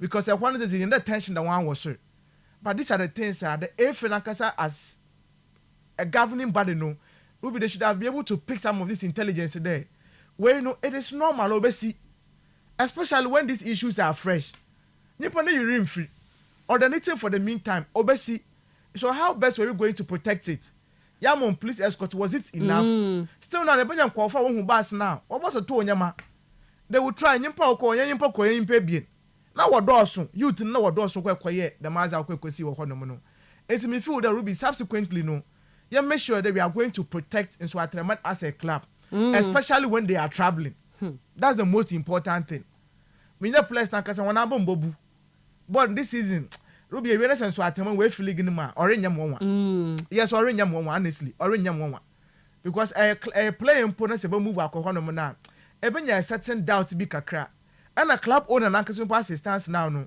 se abaki asem ni see initially no oye na adwene league mpo no ko pull it out na we feel wa adwene because club we mpo nya won for so but these are some of the excesses in our games no okodo honom into Ruby my best sign even though youth now quite am no me feel that wanye ni ye kra because kotokwa as a club would never sanction the mass young kodo honom but men from Bramford she wunsem into ya hwe nyimpa ne nkwa na sa wo se kwa de mi na bia nyimpa kuru su kokko wi biewa na no se yezere fa yimfa bio into ya basra there urban security measures na yentum yan pick intelligence enough especially as walk away matches na urban da needed protection na we tum na was am so Atraman as a club into one akwa na mbra sa ka honom Ruby they are on their own once kwa police station akotwa wu statement ka wasem why ya e president Brazil she wunsem na e seek for your revenge or honum but they should tell us there in the bigger picture no imagine so Atraman colleague nim na next season wako baba yara what is going to happen so kwa away match next time e biewa e bia no nkwankwan so Atraman fu won homo but you still get supporters they will troop in there to support their club what is going to happen again it will be answer the larger picture no mu na you make sure that these issues no empanyimfo na wo kabi owo mu no won hye wo and that step should be taken by Nso Atraman through Ghana Football Association wo make sure that mediation no obakodo honom wanye kwatokofo wanye kumasefo no tinafo wonzi nkomo at least one trash out the differences no yanyina yenyim there mo be say no we see Paul ani fi kukom honom half kukom ho le ekosie no ho le ekosie so you can understand tin krom hofo no so you can understand half kukom you can understand intermediate say what pick intelligence enough abenti ho no ofi was there any other route and kobotum we use than kukom ho na these are the things that we should be worrying ourselves about all right. So what pick intelligence enough ebianka obotum na nka wa divert from a different location minyima Ashanti region into BFK botum actually there was other alternative means ka we use and ko beboa but to be in the meantime no okay. I think for security is serious you protecting so Atraman ma we si bia no we si ewi abon good what try to justice ama yenu no. However, for the meantime now, yensan kan nipa kuna ibogun the prime suspect no. For me feel any decision you be take be out in probation same bia no. It is punishable by law. Of course. Into you talk them sense could be more. In fact, I believe you won't. All right, me that say Osman the Venga Eddie no FKK. I remember how na fe fa kakra to aso. They're preaching in peace. Peace. But peace in the fire no preaching in keke. Jumedie bebre ekum, enyoma bebre ekum, a lot of sacrifices. Goodwill enyoma bebre ena ema asumdwe edadi enye ya no ne de ka keke. It's why emu part no bebre Osman aka. For me I first say Jumedie no eba no sa defensive standard nso atremanity kia no ambo anyoma. Obeka say by that a moment of a football 3 points ye wini. It's not quite football language baby na neka. Omu who that sensitivity was hard there for pulley especially within that first week, you know. And even omo ye wrong with omo first post and as a release statement omo de buy no. Now I say quickly there was a keba na more of apologetic. And now me expect bibi minim se mu hu dia ade bia ebema ensunsunye ada wudini ene eye nsuatreman boboku nim minim se moti ase a o se ka mo distance o mo from the word go the first thing e was se komo ye no so mo distance o se o mo venue ho ena saade ni si ye ba minim se mu statement bia ba ya o mo tro se o ade ne de ba because the enti ameka ne se ebi mu hyase ka se guy no kra ohwe na oya assassin ebi kra se onfrin so atre kromo ya na ahemfo ne bi ebi se pa na em se ye bo no sanse pule no mo abona to ho se aso munya no mbedi ne bone enti sa nyoma ni nyina no ebeba ba kekan no I felt say obesie communication kakra ni PR kakra wosua no ba we mu se ka wo se de dikan se wo ye campaigner se ka dimboni bi e ka bibia de fa ho a empo product bi na ase ne amanfo ka ho asema wo se oba na ba ofa kwan bi so ba be kirikire mu so atiase enye bone kwan so de ba de so otimi kire mu ye na to asom and for me I believe say institution Insuatreman Football Club no omo anyo omo adwuma yie de di kan na omo defend omo 3 points omo nya no ho asem na as omo de yehuru de toso mienu na omo so as omo ya equalize bibi na omo pese omo kire kra se utietie bi mu sama na omo kase Poland kra so ya hadwen ti sansem ni nyina ya asema ebia na nye Insuatreman people no na eka but omo ano omo kan nyina no ka di favor ye Insuatreman for me as a club na was a komo ba be distance omo ho omo distance omo ho enfremfri nipa kra odi se wu no sa nipa no kra ye nim no ebia ye football in the mix ene bia se chinyeje bi ne ba o se de ne ba yo ene nipa na fa ebia ye wudi ni bi ono nam ne ba bi ena ababa be di awu nti na was a komo twe omo ho free nipa because ebesi na ekro omo ho bata Brahma ya bu ni din no because ebi krampo si esi ya na aso omo kra na aboa ama branch no adwane until so omo kokoche na kodonkua sabri anasa ne girlfriend onu mom ne ka sa onu ne AD branch no ne boaye ema no akwa kopie mo Senegal through Ivory Coast the club na nkasa no as entity na as institution omo anyo omo nyome yie and also omo chei omo anamo tuo bi mu say ombe get closer to aye kotoko say within the heat no na ye din there but baby amu ne opanyini wo ho ense de ka no sese wo no abona so so wo ho so atiase no po wo kira ye se ni nchi efri aye Ashanti region okay so atiase wo hwe ni most of any properties na wa ye no dodo na anso no wa Ashanti region na amanfo po pinpoint aye your friends any property aye efie wo ho no ma no mo keka so mbekwa akodi bone wo horum so mbekwa akose ne nyoma and bibi say na esi a ye nkroma no me makasa say Ghana for ne enhyeda enim ye ho e wo so hu de betimi asi o say who dey possible dey betimi asi animu ya dey betimi asi ochena dey betimi asi daachen because makase obi wo ha ne revenge so take revenge eye ne ya bia oye na de na obe reply obi onu so a beteki time beteki mre beteki weeks beteki days beteki months beteki years and we individual de supporters ade a omo feel say omo nyonko onye boni bia obi de sika kwa wono ene ebi mu justify enti na ka me expect say from the FNA part ela no me kamo asem kakra say na ka o se komu ye adwuma mo eni se komu fa ne trasa o se komu tu sa na mo no komu gina between kotoko ene nsuateman no mu yesa your friend say sa intermediary adwuma no no mu mediate between the two so o kwa your friend say peace council for adwuma o mu ye ya so mo de overka say omo omo ejina omo word bi omo tell you so enye government supported thing but yeah baba ye election enye election kwa okun si a so okun no say between ekuro say ahemfo nko say ekun bi election kon omo ejina mu cheso omo jina ntemo no omo make sure say asumdwe beba and na me expect say between the two if say ensuateman entu sa na mo no kotokwa ono so feel say ne dihye wu no entu sa na mo na nka o say efi no etimi gina mu etu sa na mo no president ya so ya ri a o hye ba bia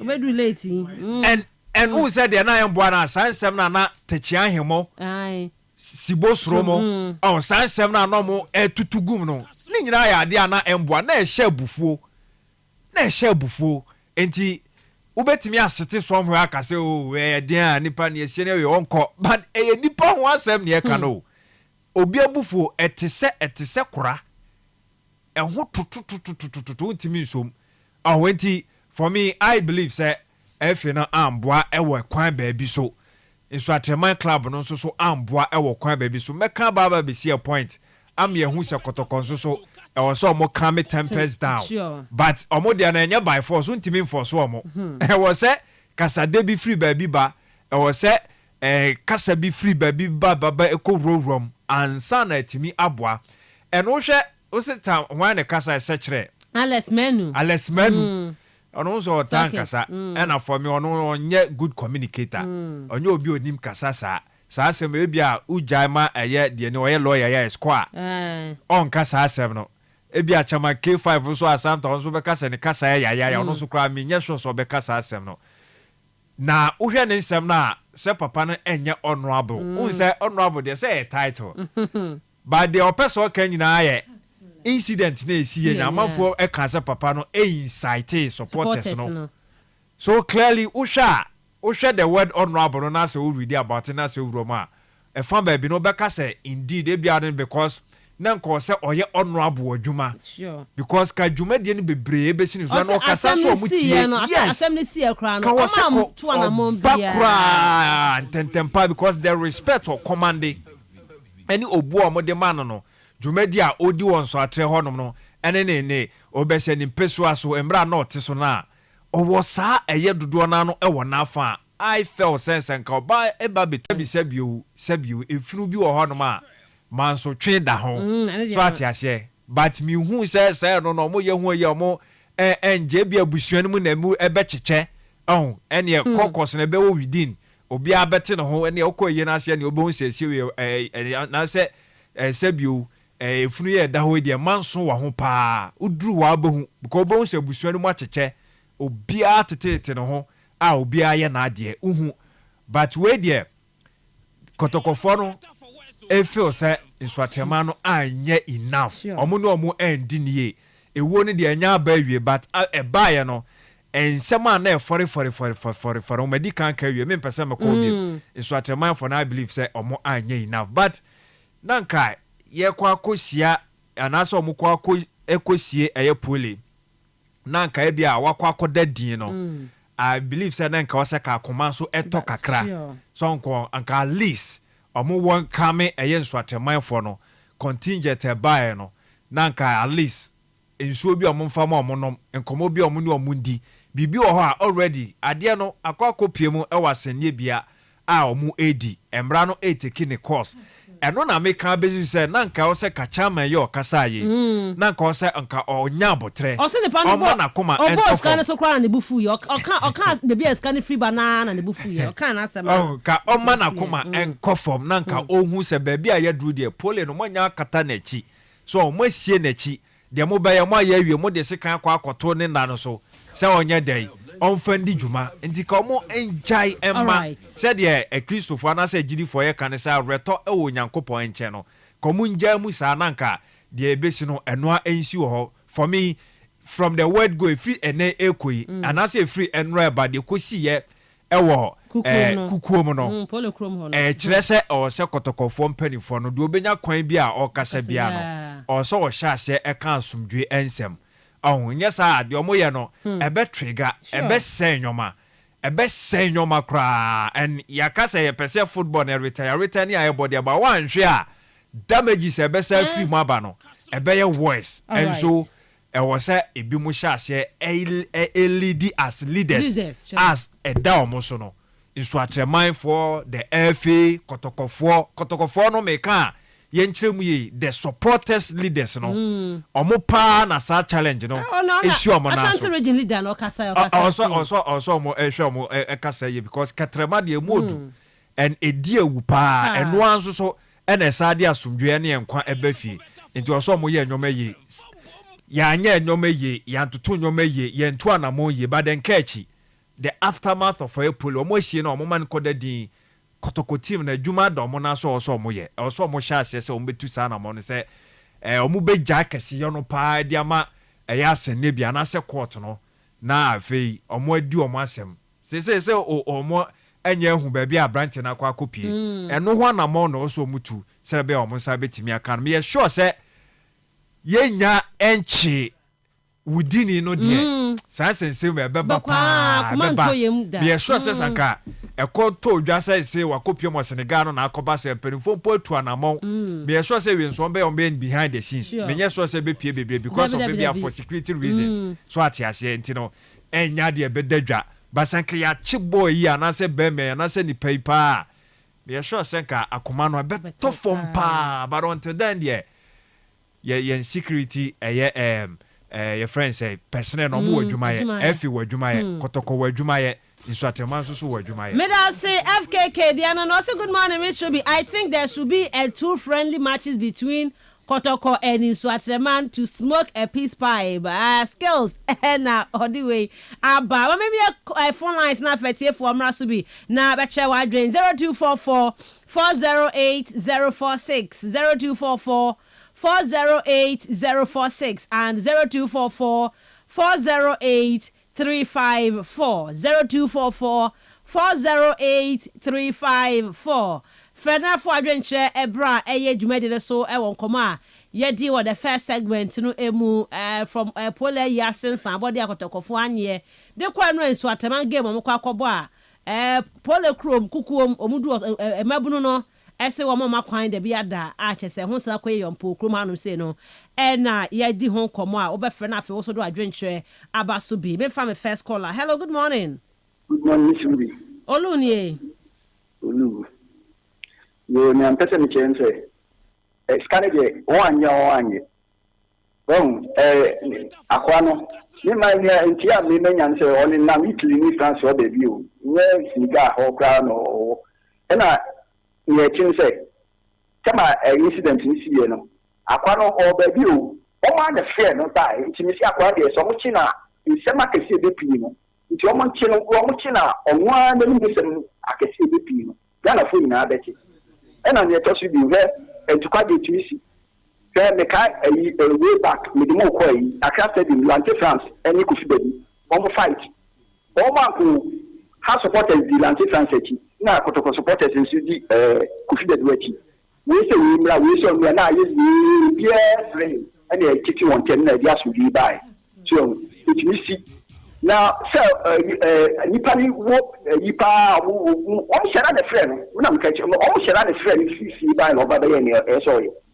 Okay. It's Omochina, in semi deputy, Yana Finn, Mensah, say 0244 408 046 0244 408 046 and our face 0244 408 354 0244 408 354. Frena for adventure brasubi enra nso atema for ko bomu game a nkofo se omo makwan omo twa omo baas no aye omo nyedo a enam se omo ekupole. Hello, good morning.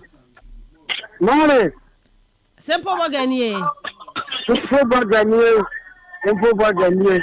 Yeah, and you're not famous, you're not a job. You know about here, and I'm more passionate. The idea is you have got parameters. It's just another finish. Hopefully, you are, and you are, I've been just like you give up, papa. Every morning, you know, party. That. Man was to know. You because the Maya, there's a Maya to Kadana, when if I was Papa was so. Never is Jana Kumaro. The must be Jabani care. The two boys, they must be getting Jabani to the okay. May I say 0244 408 046 0244 408 354. Hello, good morning. Hello, good morning. Me pacho din baby or free. Mike and Kastle free abra. Mike, it's you no pay you. The machine is not palmable. That's it. Polly, I have some more. Miss Wood radio, yes, and Cabo, Kukuma free. And I will free Kukumo Korea ball. And I go free my office and to be a seven. You come off Kukumpo and Pool, no. And the other thing I just only say, I deal with the FKK can. Now I suspend her in such a mamma to be trusted because you could see the past Saturday. Sunday was independent on found Cobo.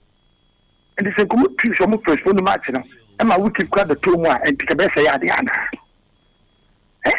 Just a parent, you know, my young boy of a gun of football. It's got on your mind. You combine it with the year.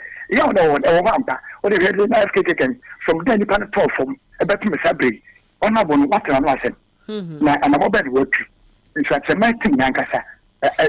You buy a boy dump play, sitting on a waffle or compare with the abide in your Cobo. Almost did the answer I say, when you dribble, to control how much I'm more Cassandra, and nobody in the answer as a cotton for the hiding.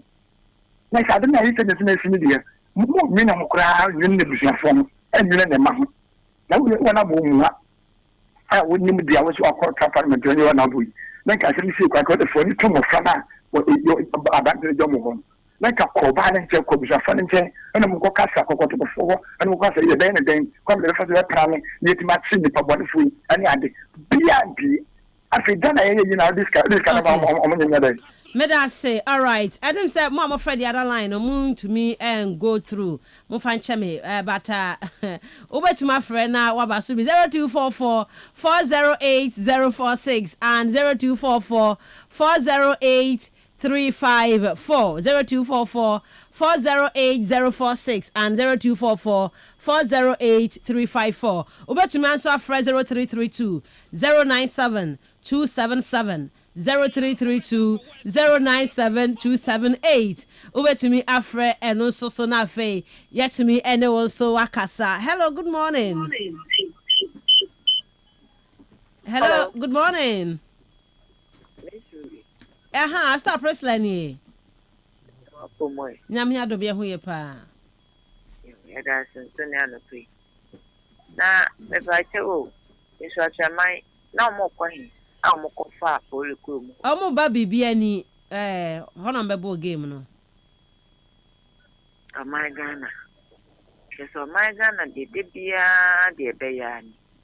Asame mo di sei. Me subi.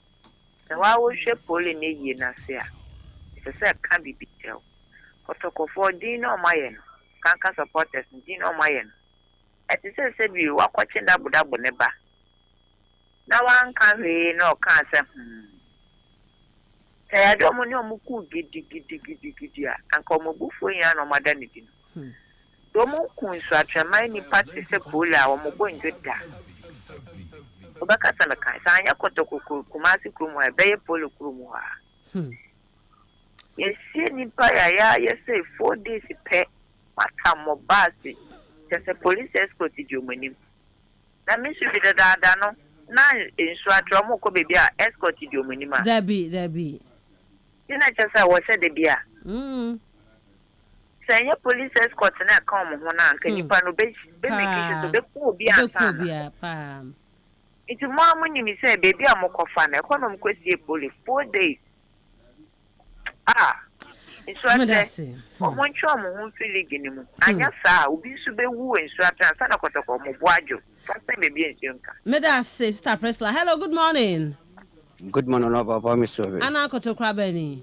For China, and I got a couple police station got on this Miss Roby. Anna need you. Papa, and I pay Uncle Pony show. Oh, no, you wage my phone, no wait here for Nitty to FKK Osman. No, ni one hour can walk a can with the Jumay. Okay. Miss Ruby. Oh, since I'm a woman there, when I want GC canoe, oye, a call. Anna, it be today. Wash it, I bent you. Yellow cop hacken, no can you know. It was no, but yellow be seen, no on can you know. Oye, a yow.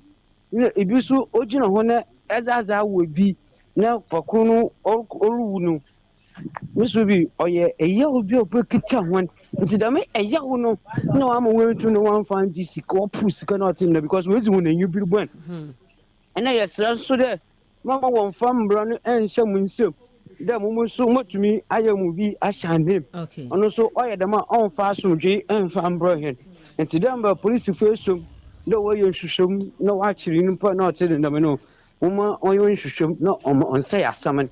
Now some G, unto number, Ghana football. No, that was the American. Meda say, hello, good morning. Good morning, me pastor didn't be free. This is Paul. Oh, Paul. Hey, me tell catch it. Paul, it's you. Okay. Let me read it. I think the main issue of that would be Kotokoni inside. Me, baby, women tell me, in a day. Like, support an anchor now, Oku, Parkham, and a Poland. This should be or your best supporter in Makotoko. So the moment you're there, by the time I assembly see you, team management, walk or that's a bit, I'm a movie that really want to be. She can be 1G. And I put no call for 1G. But then, I was in maintenance because I never able to make it. I didn't want to make it peaceful that Ghana football. Okay, because I didn't feel what from. Was it the master about doing him for me? I said, to crowd. But the issue, was in Ghana football. Because baby, not more by that. The shadows who you propose one. Open more, you're fine. Open them so you're fine. Ghana football, Meda say Paul. Hello, good morning. Oh, that be one to me now. So, me for bell last 2 calls. Now me the see. Me for bell last 2 calls. Now met me the see. Wa high. Eba to also tree at the amount. Hello, good morning. Hello, good morning. Miss Ruby. But you didn't baby friend free. Within the Marcus. Because safety or low cost. Okay, Marcus say to you. Miss Ruby, Ghana football, you did go. Janet say in Poko Kupole no or instructameni. Janet say. Assembly one ma or the ansana. Janet say in Poko Kupole no or instructameni. If you want to instructaman from one boy, why? One instructaman from one boy. We had the other instructameni from Poko Kupole and instructameni. If the Kotokofuna supporters now be on to Kupole. If you assembly one ma Ghana for you can't quit too much. Okay. Bibian Chessa in Poku Polani and Stratemini. To me to be one can some. Okay. Yeah, that's say. So do I drink chair at the Abawaha. All right. You better now, the Siwahana Babidi, a UEFA Champions League, no, and come on, my last call. I say, hello, good morning. Good morning, Miss Ruby. Me pacho din baby free and free. From Kofi Ameche, my cousin she guess. Me pacho yet you. Call out today the national kind of Makasaka. Okay. Oh, problem you see. Okay, be the since they a boy in a time or that, the cool boy. You see, not a work kind of information for or you are there only the master. If you can't blame other than for watching. no ni so tu wo bi sanu ni masam ta san ni wono bana ya ka de ya hwe ya na ka se ya mutum adina na ko be bia da so di bebe ni ka se mani okay all right yada se wo nso adwen tre ewa wo dia pa FKK all right you ever heard the SS we had aba beto aso the second part of the show we have a lot to discuss on the show you know Osman yeah the first segment ni see what I say na this issue no emotional one sure anya careful because ebia na one out pakakra last but one calling for instance them yes so even if Mpokuno ya as in post ofin so atremanu it still doesn't warrant there be community we but then me can be a Mpokuno fin so atremanu no demi another demi me I can we are all craving on the indulgence of the two communities and two clubs in the day through the GFA because one or one product one or two wash there pepper ye no nye asumudwe no obakodo honum criminality no nye GFA na obahwe there obosolve those cases no even once we a stakeholder but then obanda yemfa football and brand yen hye ne yemfa nya adwuma we why more yefe ekwa abofu wonzi ayehu ya a lot na we sisi o Manchester United and Liverpool there is a major disaster we see between these two clubs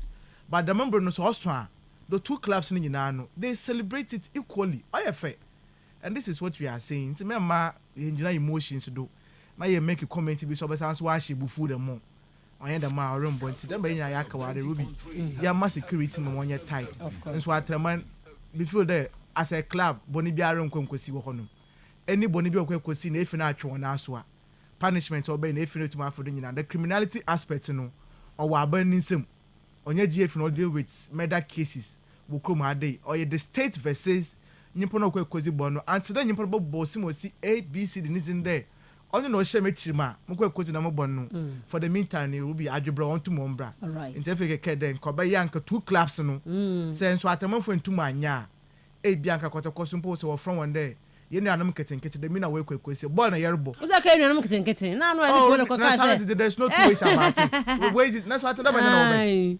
asemo so atada na obey all right so let's understand some of these things na yemfa nyamefo nto na ye na onyafe okay FKK yeah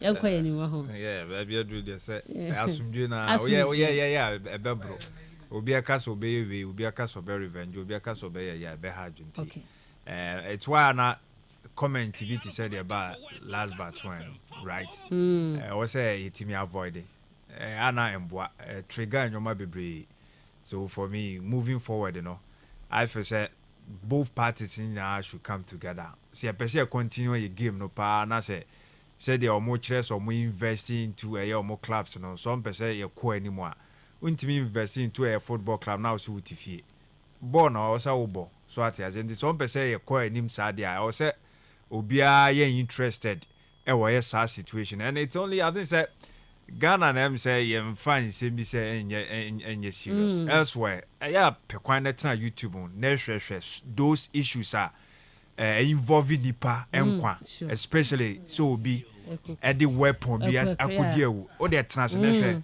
amum fan diagro kra akaye umpo na nansen FC Barcelona wo kobo match team camp team doctor we what's the one we postpone so it means nyimpa no kwa no onye 3 points at that moment no all right that's what we should understand and ye tikra na yesa say oye kotoko supporter na omuna assume na ye nipa akwamboni so bebre but obesi abusua be na ofiri mu enton be na obo se de ane ka no hwan na ye hwan kokos be mu na ofiri enti odi obekọ enti bompa ye se bibi sa ento wabra ebi obi nso endi akire ha adwen pa. All right. Yamadi UEFA Champions League na Hong Kong. Me pacho ye pon on kono why nti nyam point. Je be say be phone lines ni be later on. Enti wa went to man from my first segment no problem. Ye be din komo wo UEFA Champions League ni mu the game say ba so Barcelona ni Benfica bo Bayern Munich and Bayer Leverkusen bo Inter Milan and Feyenoord and afa big game Liverpool Anfield homo and Paris Saint-Germain at the boy ni. These are the four matches Yababedi Hong Komo and Anopay. The real sports is here. Neuer's caught in no man's land. It's Marley!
Jama, until now you were Anfield. As a Bakusro some style, BFKK. I said, I'm sure say Liverpool for. I said, Mr. Eddie, my man Chow, and none pay. I said, people they rush. Oh, people they rush. For we Bayern, Barbarians, we stay cool, cause we victory. We know victory is ours. This is from Abattoir, and I would the way Eddie Abba Ewa Hanum say. Na me hu ba ko bi ma me hwem o say it seems obi apese Liverpool for free ade ni mu has obi apese Liverpool for free ade ni mu. Okay, all right, Osman. Yeah, me sure be eno game no o ka ho asem ho ana I am Champions League so straight on enko Champions League na eno akudus mo entumi anya adwuma no class wo ya madwuma am nti on ase wo hia kasefo na okon ho ba nko so we share one kasa on afefo na wo jeje mu basa and West Ham is one of those clubs no ma ona we bia 1 year ba kudu susun Ruben ne so no run of form no Ruby ball no say it's not only about dribbles no nye a hold up play as you. Okay, in fact our Premier League this is the worst run away 10 matches on to Mensah. Oh very bad for him, and this season should have been one ka kudu so chede oyi no ho pa I the man them transfer ya kada o chero ko big club nazi na say the me Ruby. Okay, also good morning Miss Shobi to you and your crew, a fantastic crew. Please, I have been listening to the few messages you were reading, and it seems all the Madrid fans want Liverpool defeat. Hey, I just don't understand. Charles Crenshaw the Fraton kan odi aba Madrid for no I so Liverpool and I said open so Madrid for straight Liverpool in terms. Okay, FKK. Yeah. Bibi sao. Oh, there is a record actually. Bibi actually statistics actually. League fees so munya ba kunti amo mutima yo mo de. Ntu de mo mumbra. We say you do say okay. Ntu mo mumbra. Say according to omo Jimmy Carragher money sa English press no. English opponent be against Madrid the favorite and the overwhelming favorite and they be almost predicted against us but they be do no na business no ya yeti zanet here. Okay, all right, enti Osman me bana yedi enkomo me friend be wo South Africa, very good guy your friend Steven Ankampon or South Africa around 2016 na me ni wadu bi ase. Yeah, and I'm who no or brand who has papa. Yeah, made a copy of South Africa about from 2016 till date. Where you? Everyone pa 10 years they're calling him. Or that's also a show now and a pay Facebook into Yancha Stivo. Now we didn't dinner. Now we feeding be feeling kai. All right, that's my any Champions League going come up. I make it here for sound message baba on 0244 408 046 0244 408 046 and 0244 408 354. For message is never hobra and the UEFA Champions League predictions you say. Yeah, can kind of out. Osman yanko yenim. Yeah, me should say yanko yenima. Me starting fee Barca game against Benfica. Last week, Barca kwa away ko win by a goal to 0. Was Stadio Dalu, Rafinha and Obodo only goal in that game. Even though Barca bought 10 against 11 in better parts of the game, no. But what manager we need that resounding results are going to a year when if you know. Confidence in was already there. Barca for no chile tum na way juma. We can win two man game for obvious reasons. Yeah, discuss will feel hard day. So from that my Champions League win, you know, one more game maybe at all, and there's now other kodo or honominum. Now Barca for you one season how we tum na wa pan out. Me are very sure there's a rivalry between Madrid and then Barca to China. Madrid fans and most other fans of football will testify there. Hansi Flick, a Jumon by year no. While about Tia, Mazavi Oje or Honomono, in fact, was one to the next level. And Azavi Nabasafon was struggling a crowd when it comes to the Champions League. But Hansi Flick actually in there, he's one of those coaches now. Elko mainstream Europa, only made you money. Now, Ruby, about to my NS, you may pay your. Then, in fact, on major competitions and other trophies, no, and able to na Ebajo on my Champions League definitely will be one of those trophies, no. So, actually, team now, they be making their only problem, no. Yeah, one highlight in terms of the defensive work I will to now way. Just because they believe in the abilities of the strikers today. In your born Yarobo, SA5 able to me a short 10. Into no up under one attack now. They do it very effectively. and a highline na sumpon Ruby say kede mark over 100 me feel almost about by 80% no Basa for to more defend here in the highline but it's your opponent are good enough na e when I pressure no otum na oba. So that is one thing and then Basa will try to avoid. But then the opponent no that is Benfica no this is also a club once go by the Champions League na in terms of once one experiences no ko shada anya bad. But playing against FC Barcelona and Ruby, it would help us to recount the history once we tum na wenya. Benfica Oyaza in the history of the Champions League, no, it been see that there, but Champions League within one season, one club we to make share one Mawasha won 3 times or honum. And this season Barca share won 2 times, Nini na Barca for tum na wenya wins no honum. Tebaka the group phase, no, Barca question by 5 goals to 4. And after last week, so Barca question by a goal to 0. History is going to repeat itself. The Barca vote will make that a history, no. And also Benfica but to try that them history been see in their history, no. But to avoid that now. Intin then you bring watch how I want to try there. At least one can near the 3rd defeat, no, for FC Barcelona in the same season or honum. Or ya no sunu who be here over try there over here. And one thing about Benfica saying there. One last 4 away games a while back against FC Barcelona, no. Me should be 1-1 picking wins in all those round of matches. Their best result in those 4 matches now were away, no, has been a draw waiting wabo in the 4 of the 2 of the matches, no. Another 2 of the 4 matches now waiting wabo, no. Into a chada base win number 2, and 2 times no wakwa a draw.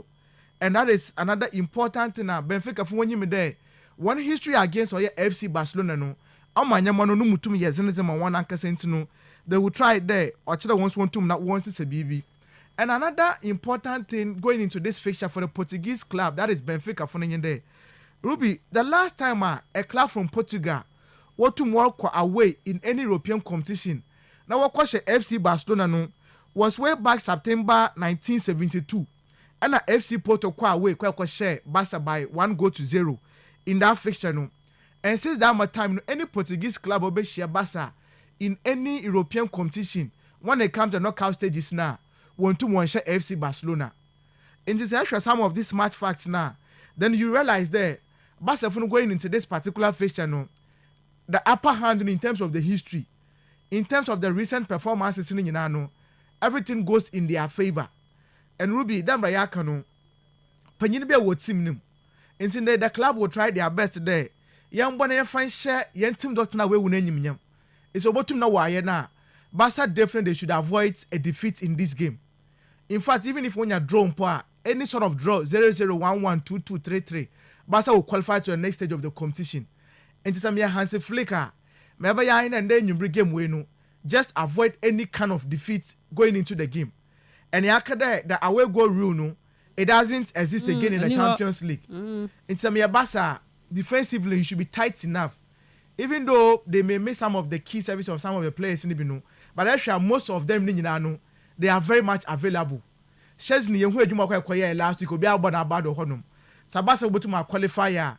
Definitely he needs to be there. Paul Kubas or Rumbobi because of the red card for obvious reasons. But then such one defensive backline will be me sure they have enough players they can easily cover up for those Paul Kubas born on to non. However, up front one Barca should be clinical enough. Remember one there estimate or Benfica for because we be 1-0 no. BBRN say Benfica to me early goer. Or force Barca there. Game once want to push men up front on and when I careful as able to know what you. Barca to me an early goal in the game it will put the game to bed.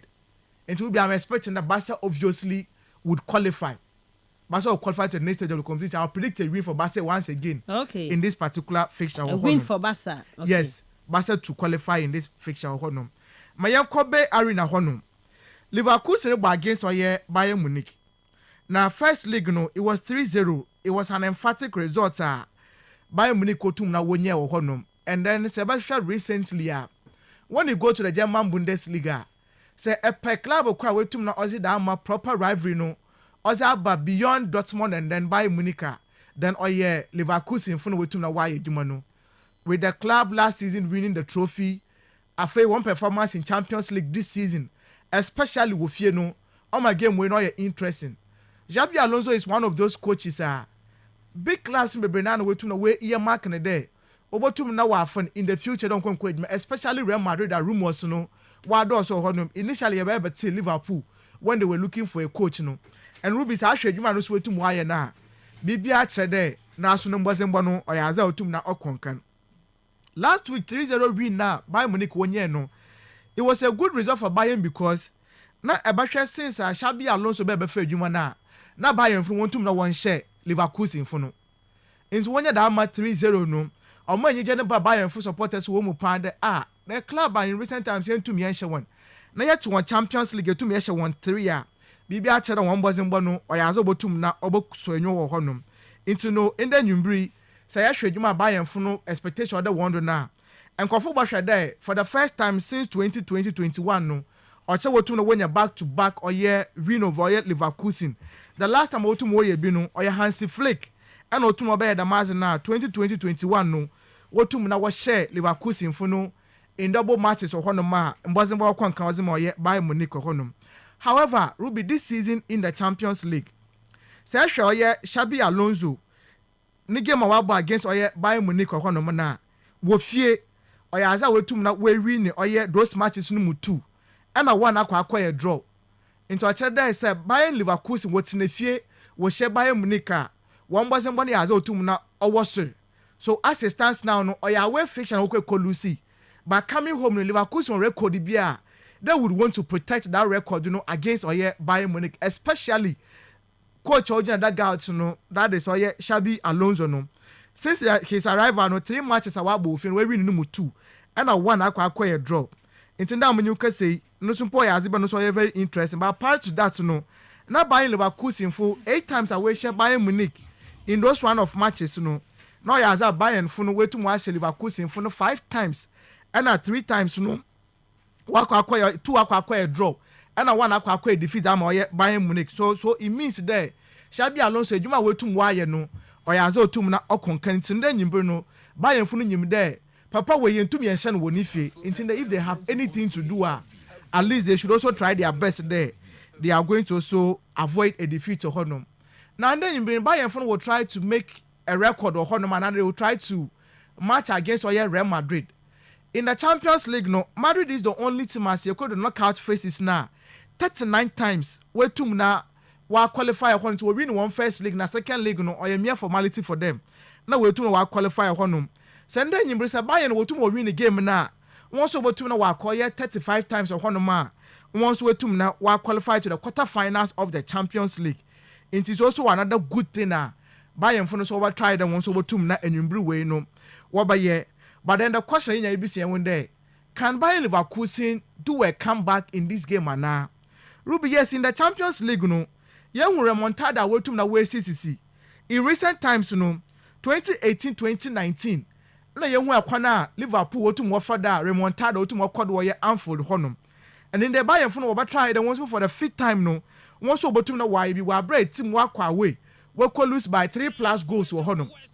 It's last we could lose by 3+ goals or honor nti 3-0 no wotu kwekwenye da ma oye defeat no se be carry remontada o si 2018-19 na ba set na fie won so wo chin Liverpool shown by 3 goals to 0 but wakwa Anfield no ye hu adwuma Liverpool wotu kwekwenye o hono but se recount some of the history na Deportivo La Coruña also 2003 was share oye Milan o hono won so first league no wo kolusi wo away by 3 goals to ba wo beti na fie no wotum obeba share oye Milan ho na won wotum qualify Barcelona against oye PSG 2016-17 say beka last 16 of the Champions League no won so the match wotum kwakoye bi ho no na afei Roma won so 2017-18 against FC Barcelona ye be hu oye adwuma won so wotum na woye in that game ho no na the miracle of Rome no so wotum na okodo ho no no so it means clubs wotum the match ni be at least 4 clubs and the first league of the Champions League no what about we lose the match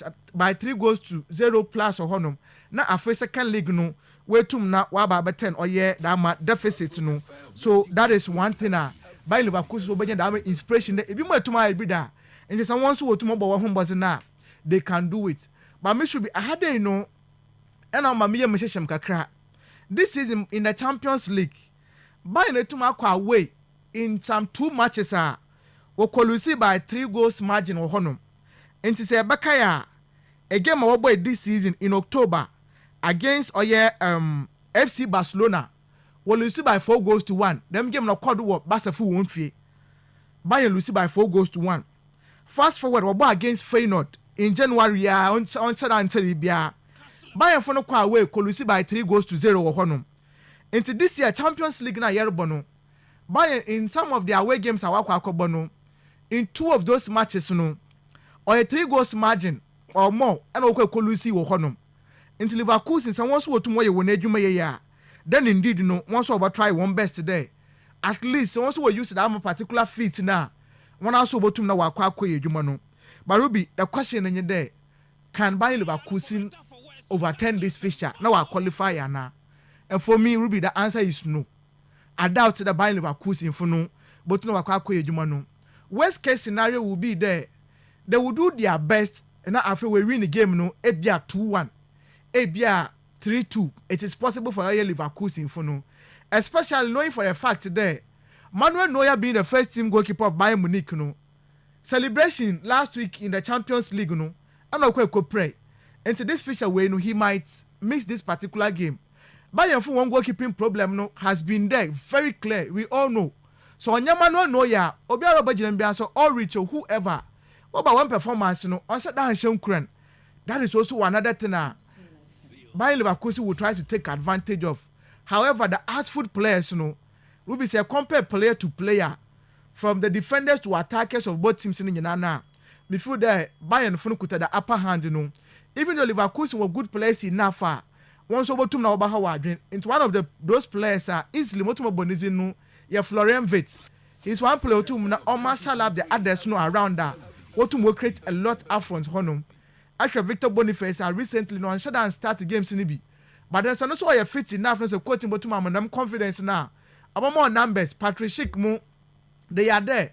From the wings to Grimaldo and then Jeremy Frimpong. Once when Ejumano, I have also to more quenim. But will be the question in your day, irrespective of what. Leverkusen shall go, a Bayern Subotumo shall go. And the problem back where you Chihuano.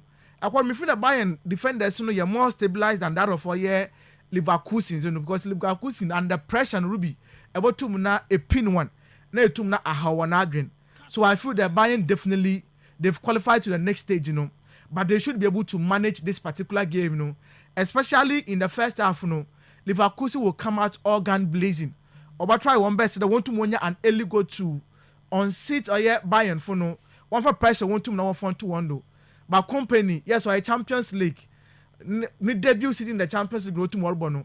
But club now coach on Ruby, the spirit or the club or yazo to na over. So I feel the company or to manage this game with the likes of Harry Kane when I want to more bombers and now calling him.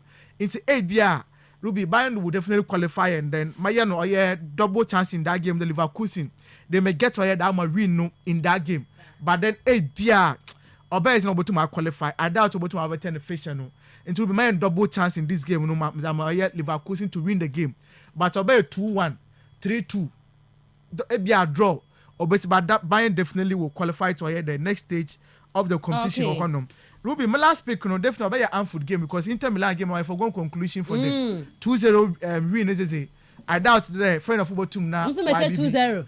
1-2. San Siro one is 1-2. Okay. It's Inter to qualify in that game. All right. Well, Anfield game Ruby, I want very much interesting. Actually, 2 coaches in Nana. And slots on Abaka Ejuma Wabana or I also to know Senua. Biara Bonabado. Honestly, Biara Bonabado go Ubi on Yumejuma for a new coach to come into a team. Team are Jacking Club Washington Nakas went to my fan Yashi. In Tabaka last season, Liverpool and Champions League in the view. But this season, I can't wait to for that. Washington team no. Motumozi Ejuma no. I also to no Concanepa. And for me, one of those key players help Bonizzi Liverpool team. And confession that one can ask some Ryan Gravenberch. Of course. Sheduma Brenton or you captain Akos of Bozline. But Miss Motumoji as a DM for the team no. Not tomorrow no. Bibi Achada Brenton this is a revelation for Liverpool team no.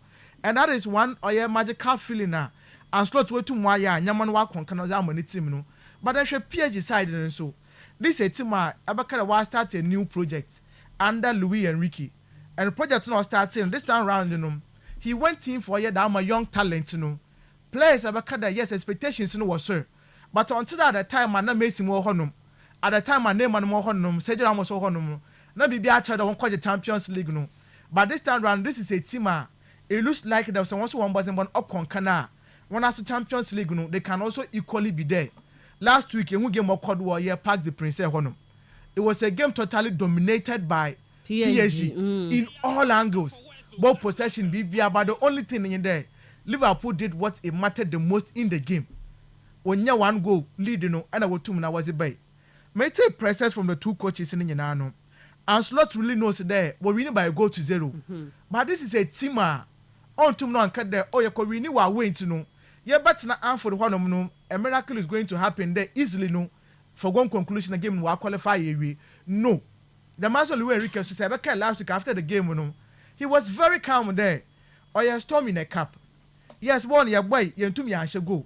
But also in there bibia asesa wo honum because on any good day bia Ruben can those chances are created that day no na kanu mu kura another be ne ba se bi o chan ko to the back of the net no your hard luck no PSG team no went to na one kwan koye this time round no Anfield game no or you all die be die sure because team obanya a win in that game no especially 2-0 2-1 in favor of Liverpool means Liverpool.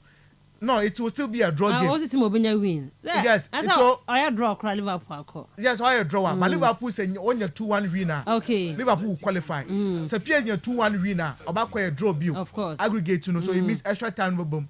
Into a chance be win biano at least 2 goal plus on unanswered goals. Okay. And there's about but Liverpool 1-0 winner. Liverpool winning 1-0 crown now. PSG yes. It's PSG ni mom no here. About to mark but PSG on here ni win bia like that. Derby. But for Liverpool you win bia. 1-0 win bia. Onya draw crown. Interestingly, the last time PSG no nye Liverpool no yakra 1,000 share. Okay. 1997 and I was share PSG Cup Winners' Cup semi-finals no wotum na once we win honum but right from then no one last 4 games away share Liverpool lose only 1 pay wo honum nti no so ma Liverpool fu nyala ma upper hand there urban Europa yeah what our history no so why would we panic against or yeah PSG wo honum but then the last 15 times the French sides will share English opposition were away no or yeah the French sides no want to monya better result of honum into 14 times in England no we lose those games no one pen we to no one draw but the last French team or England ko win game no was PSG. Okay. And that was a game I was against Manchester United December 2020 in the Champions League and we win by 3-1 but right from that time as you see and now you can say French club called England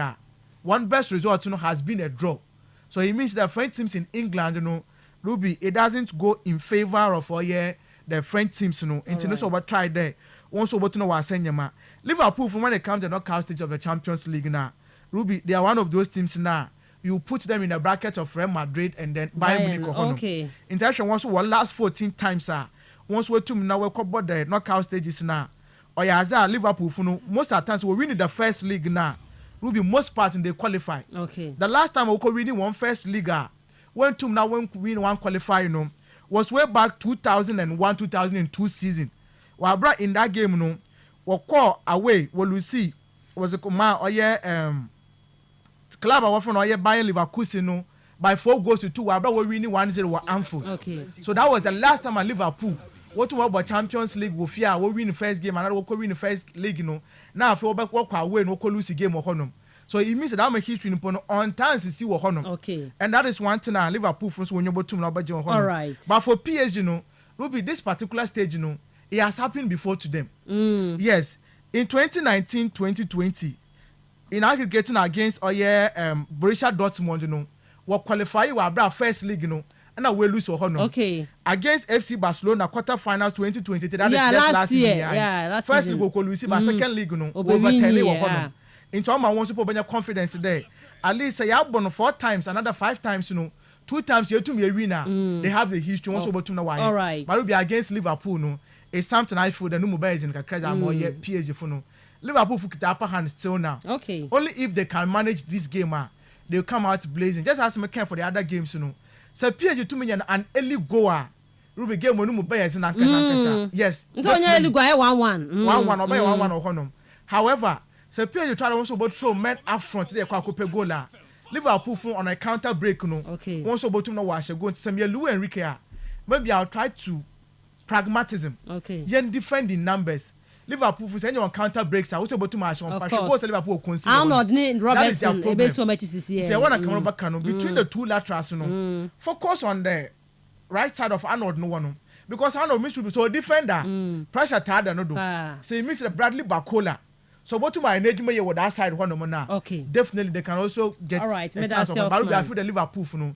Aboko Fekesima over 1.5 this time round oversee or but Liverpool no I doubt the game way one qualifying for the next stage. All right. They should be able to qualify. So I'll pick Liverpool ahead of PSG. Meda salesman the Venga no dia kwa ma no ne nsem ni mu no ye ba nwumre ye betena for ever live commentary FKK betena for na afi wo no so no edi ho nkomo dia ma ntie nhia nwumre na yenko Anfield na yenfa eye the return leg no and so aso Kaisa Barca ne Benfica game near 5:45 inti Barca fans no mon channel so emame. All right, dear mrefie medi nkomo local news ne mu.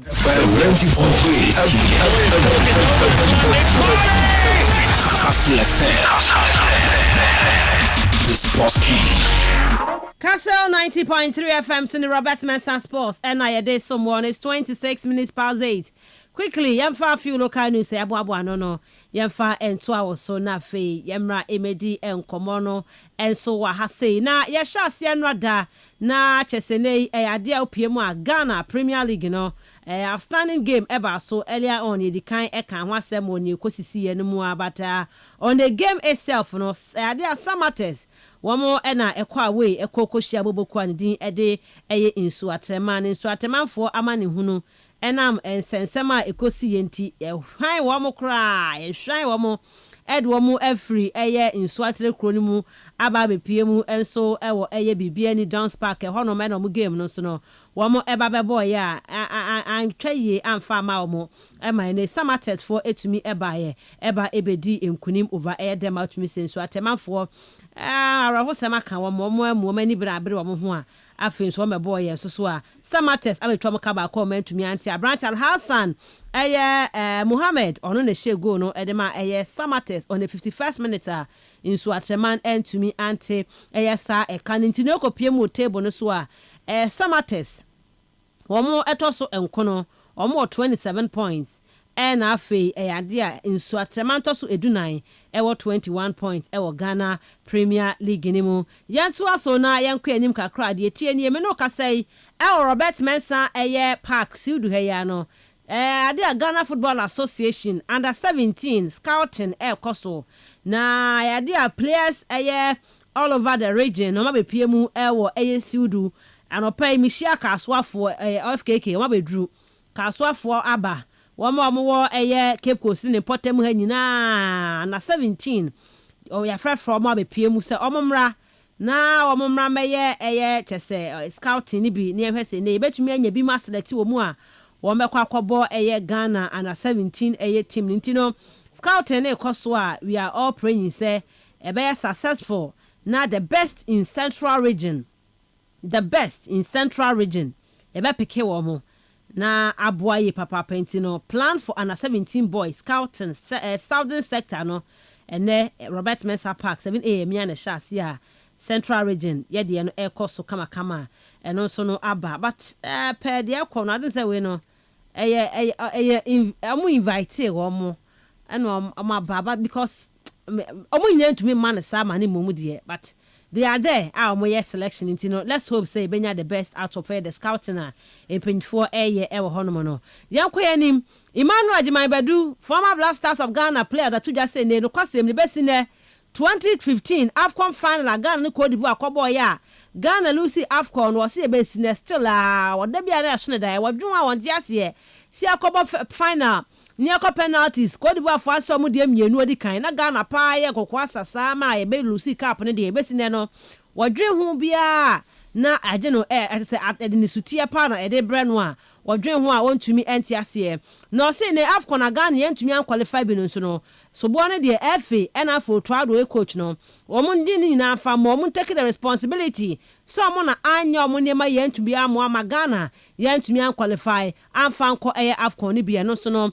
Ajiman Badu ede san 7 de atudwa yankwa ora Samia Uku MP for Akuapem North Wono na let we say nei woni Owura Kofi Adams Minister for Air Sports and Recreation din komo say opese ne modern mono kon kan etumi boni din say one of the best air sports minister Ghana enya ne den din kan opa de ene wonye ne mabi e beboa no na ne makodo wo say ye no kan nsem ni say e de kire Minister for Sports na wo che twem ye na zo Kofi baby a wo kono Ghana ni bia ya wo bia e coach the captain is Kofi 5 minutes no ye first come home now so Ghana ni bia expected results until say say now form non-partisan or bipartisan team. It's another culture. And for me, as a brother, me can't party and I want to succeed. And what makes me the wow now you Ghana sports association say, Masa, if you said then, when the national team is even playing, now you win here. Masa, you're hot to make two some important calls and they may fan to that. My minister, I'm a movie crowd or no, was fast here, and only a bit more. Looking forward, say, only a bit more to come from the European lotteries and the world lotteries. How on this Niabuano to have a sports lottery. A bit near support the ministry. Enti sports lottery I bet to me abo support the ministry no. Ora Samuel would say waka hu bia mo medi hu dwuma ye papa pa ma make important calls and also enam kwemu a eba. Na enkomo ayensa kan say weekend division 1 no yenzoni all blacks obi anim so mo kwa way to serve all stars. Wo mo kokodi eye enkugu e ka mienu o mo entumi antibie. Niesa kan say boba say all blacks acquire protest against all stars for fielding an unqualified player in the game.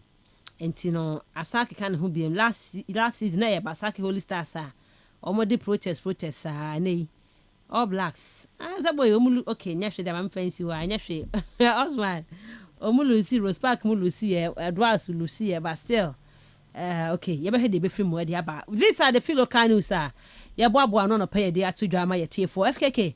I mention say also na fe yenim komo.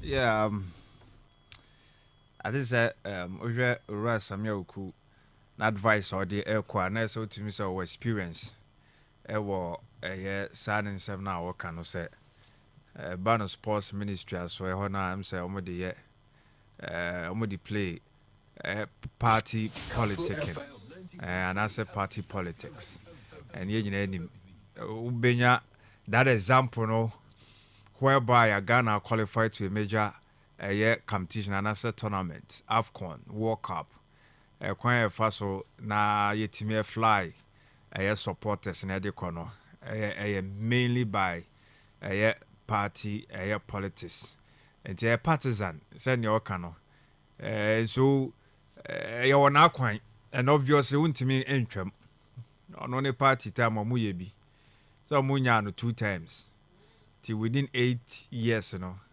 tournament bi a Ghana koye bia no omo na menye sure say ye no kwa within ebia ministry no ebia appointment enyoma bi omo ye ni nyina ya de a obviously ebia aban na ebia owote so no nipa na wo ministry ho no obepese bia obehwe ne side no kra nsa na bia empoproye bi ka na no so atimi ero bi nyina wa ha me sure say ya tititi bi ya huhu bi enti bia say be quite a long way to that extent o kan kozi say Ghana for mobile mama esika bia the pa ni say national teams no be performing ye be winning competitions ye be qualify to a tournament eno ade a ebema kroye no enso etimi dia ba nti wo kire mu football enije ya na etimi di bakro ma aka ono so ni little experience wonya so on e colleague lottery honom no o yes nkene ko betimi a sponsor kotokokra de ndie bem has de na minim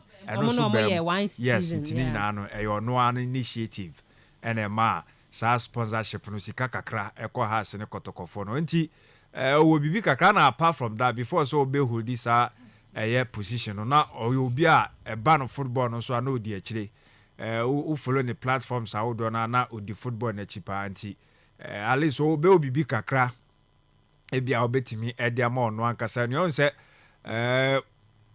politicians ne dey omo your family o so dim sir omo your family and within them no mo were friends from the other side ti ube ya nipa bako a wache sa de amia hu ye wura eye afenyo marking oni eye kisa to forcing no omo kire ba bia omo ayon kofa ne free ne ya from business partners ababedu in fact say school na minim so mo kobo mo so a enso atiase ebe biem ebe business partners ebe political opponent still now omo business na ekoso omo exchange nyoma contract ne sa nyoma no we open secret enti within them no omo your families omo your friends and so onim de oka afatete for na friend no say baby oba be hye ne de onim enyoma eko eni akase oru Kofi Adams so enim nyoma eko enti sometimes we behia obi so a ofre akire eba ebia onka ho ni wo camp nim bade bia ne nsem bia waka no ti a ebetimi abo de kan de na se be yi na se wo de beka ho a ebe boa me akwam ye penyina sa at the end of the day Ghana your football no ebe kwa kodu mpempen so bia ye nyina epese ekokodu na nka World Cup ye be abebo qualifiers na afa na ebe wi ebe kwa kodu oni akwa ya boy homodin ya qualify for group stage ni akwa anim the next AFCON this is very one day nka ho the next one near ball near qualify ko na nyoma kon kind de my na ejinamu a na reflect wo ye league ayen so ye wo krom ha no me sure say all the football no so kra to nchan a other disciplines no of course yes na ni nyina no drive nyoma kon kind de my dey ye penny and if says will be a free party AB no betimi atufo ebetimi aboa wo the experience kakra bi betimi aboa ma yakwa kodru sa point na why not enti yes I net ye kasa am from what can gum ni say ni dia can say practically ade no betimi I reflecting I etimi dia on this case sir man hu dia cause for weightlifting for issue nim no yes weightlifting president na NPP ni weightlifting president no on weightlifting for presidency see na elections or say eno na metie no pa or say NDC kophobia say NDC t-shirt abba hono aba stop the election because of court issues near there ye ne sana emwa MPP ni NDC system no buy and sports team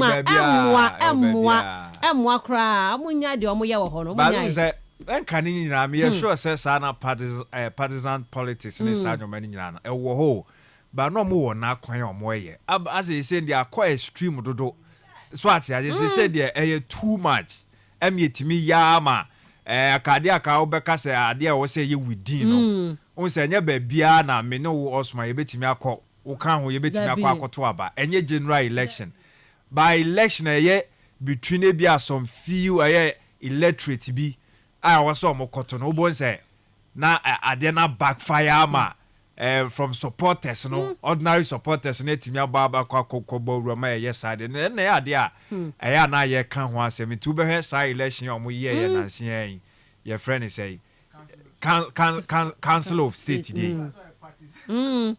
there be say enye obi an team it shouldn't be say na make an ye there but na endru sa stage na yetimi kwa ye man bro so man ye side ma say moja hwego nyina nya betimi aba menti a hard dream but for me in the foot ni there yeah of course because yes obi aba fufuro ise ni there nya dan a obi abepe so obetu fo but obehwe obi wa o mini well obi won so a utim se o tu fo se kone kwhwe fom nti na meka se obetena ase na wa hwehwem ensem kra e ba no no ankasa ka se stakeholders meetings wa ye bia ena no ya oni afidie no eba so emomo ye me sure say nation so kakra bedu honom and at the end of the day no oni all the committees no omo de sub omo de federation ni association na no ono omo be kwa akohia ma watimi ayenti ajema badu so guso ya kasa of course 2015 AFCON dey na ha adwen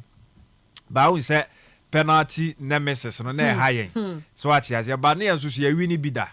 Yes, near the penalties. I think said the last one, 82 there no so. Yeah, the penalties energy 7-6 over Libya.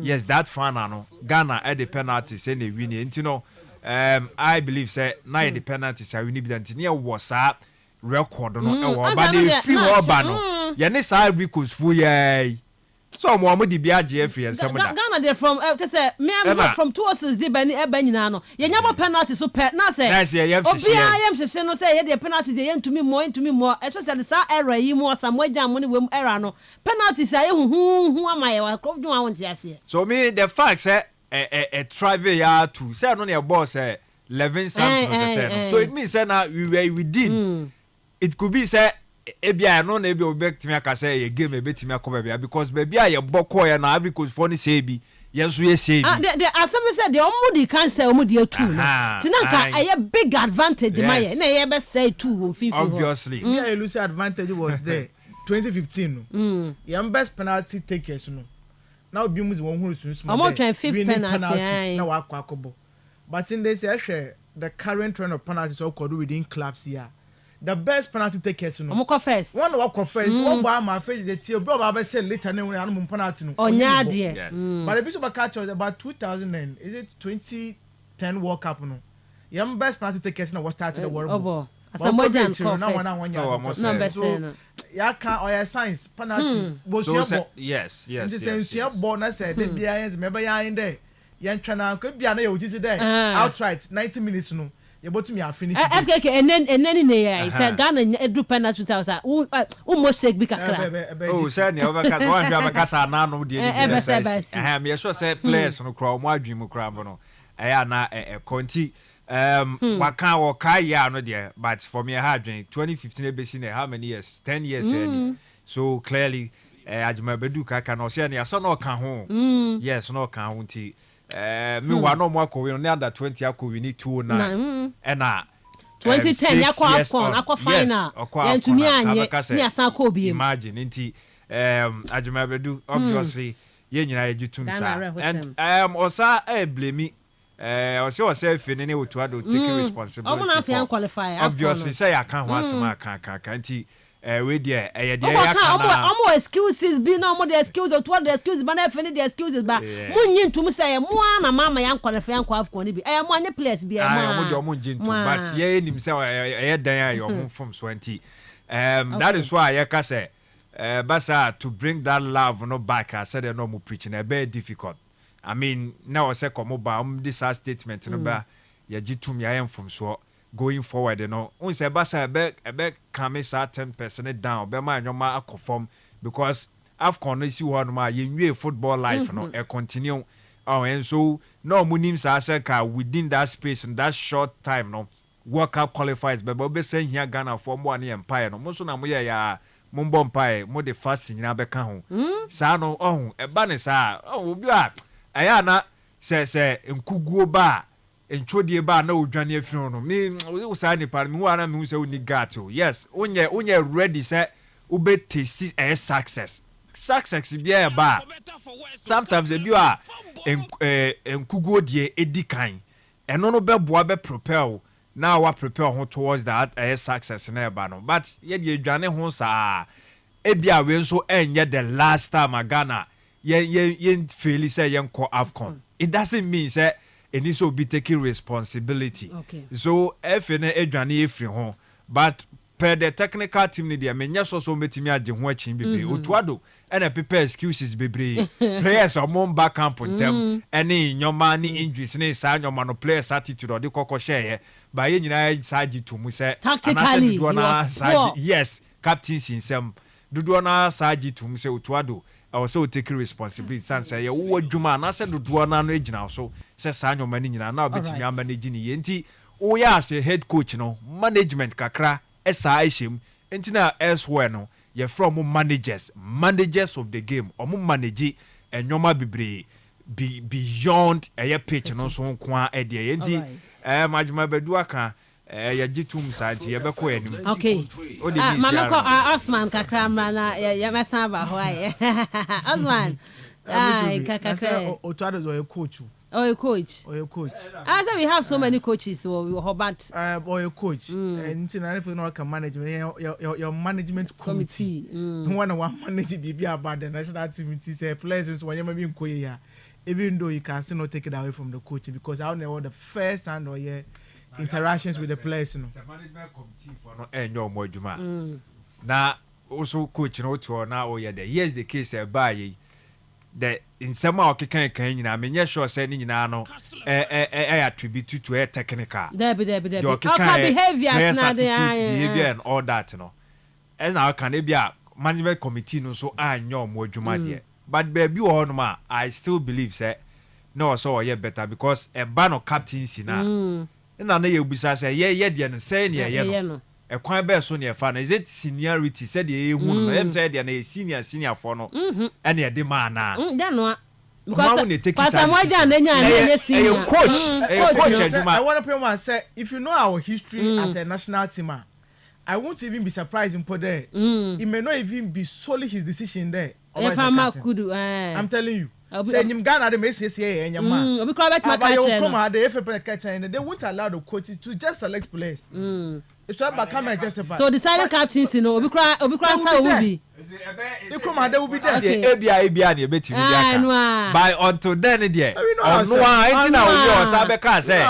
Was his son or no?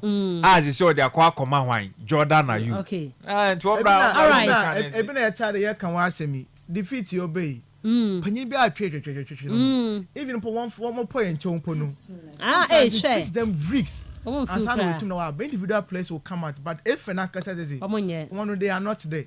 Instead defeating the banana, no opinion pocket, yes, keep go to the minion pocrono. No, you're not in front of foam. And the American will be quite a blast as a human, especially under this administration way now. One person in your mind will look a question more on them. Siki akona ba sem no nka ukrom ha. Mama ya no bi se wo shema they won't talk. Like Kingston recently I also a couple match. Na wa ba catch team talk pep talk with the team no. Na manager team ba catch players and so one coach match so ko lose. So you should expect anything to them ko free Ruby. Okay. It's like that. Under 17. Trials na warrior. Scouting. Oh you good. It's okay because this is the only way I ever for that. Even at this place, many could have been in another form. Okay, form. Baby. Yes, they are. But I see the invitation. No, invitation. I mean, challenge kakra. Yes, Miss American. Yes, Ebiana will need number of free period of time. I bet they be able to now was it by. But I still feel there. So moment of invitation. No, it's about who you know. And to say new penny be or best invitation to new player, especially when we know our history there. In recent times, we open on the 20 collapse now. Didn't you know? I acquire some clicks we pay. It's imagine ABR say Otavio or should I only in good books of the current RFA, for instance. Not so play going good enough. What do you think is going to happen? Even Blaster Simple, Joseph Painter, because of Palm and T. Or two way uniform way how much more under 17? And to me, feel that should have been an open invitation. Because the whole central region. Hey. I saw you be asking over. Okay. You be asking over. Okay. I know be a footballer and no some rubber. Oba me sure they are or criteria are overshadow age and other maybe overshadow over selections. But we hope that even if for a limited invitation, we choose to get the best out of those boys now. Yes, one but about you there. Was select to play be, but ever share no bits in the fear. What I can say, technical I import him the mark how in Kokobia, in Kobe, but never sign the best players. Then you two represent under 17. All right, FKK, Nanka can be before Frobina. Oh, that.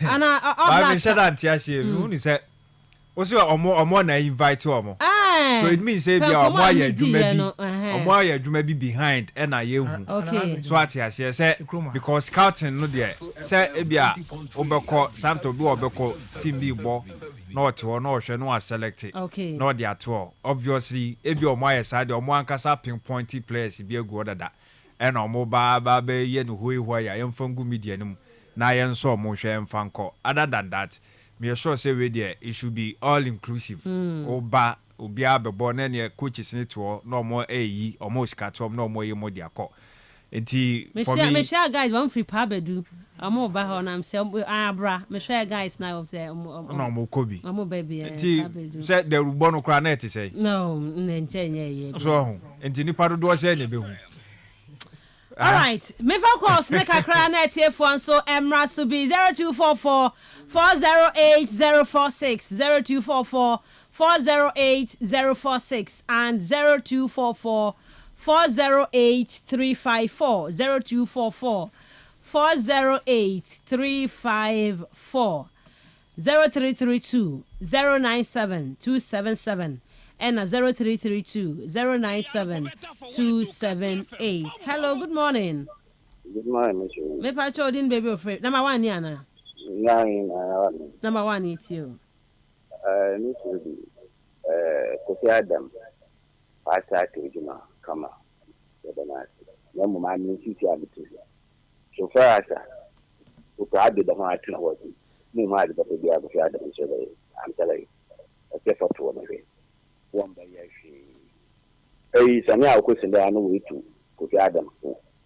As I'm okay in a lottery, as I'm or better Ghana, loot Naban better Ghana, lottery Putin, Bubu Ghana money. We put the number table, the loot by 16. If I know the better end of one performance of a loot in that. I said, on ye at what the Ghana or the jet, or the brass one should be lottery. And so I'm not number card the topic, yeah.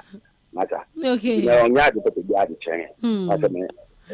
All right, me that say. Okay, hello, good morning. Morning, Miss Baby. Evans. Yeah, Evans. From the show for Miss Baby. Evans, it's you. Hey, into the move protest, you don't have Ghana. Messi. Zone is a kind of beer or qualify, baby, or to protest. I think we two are qualified.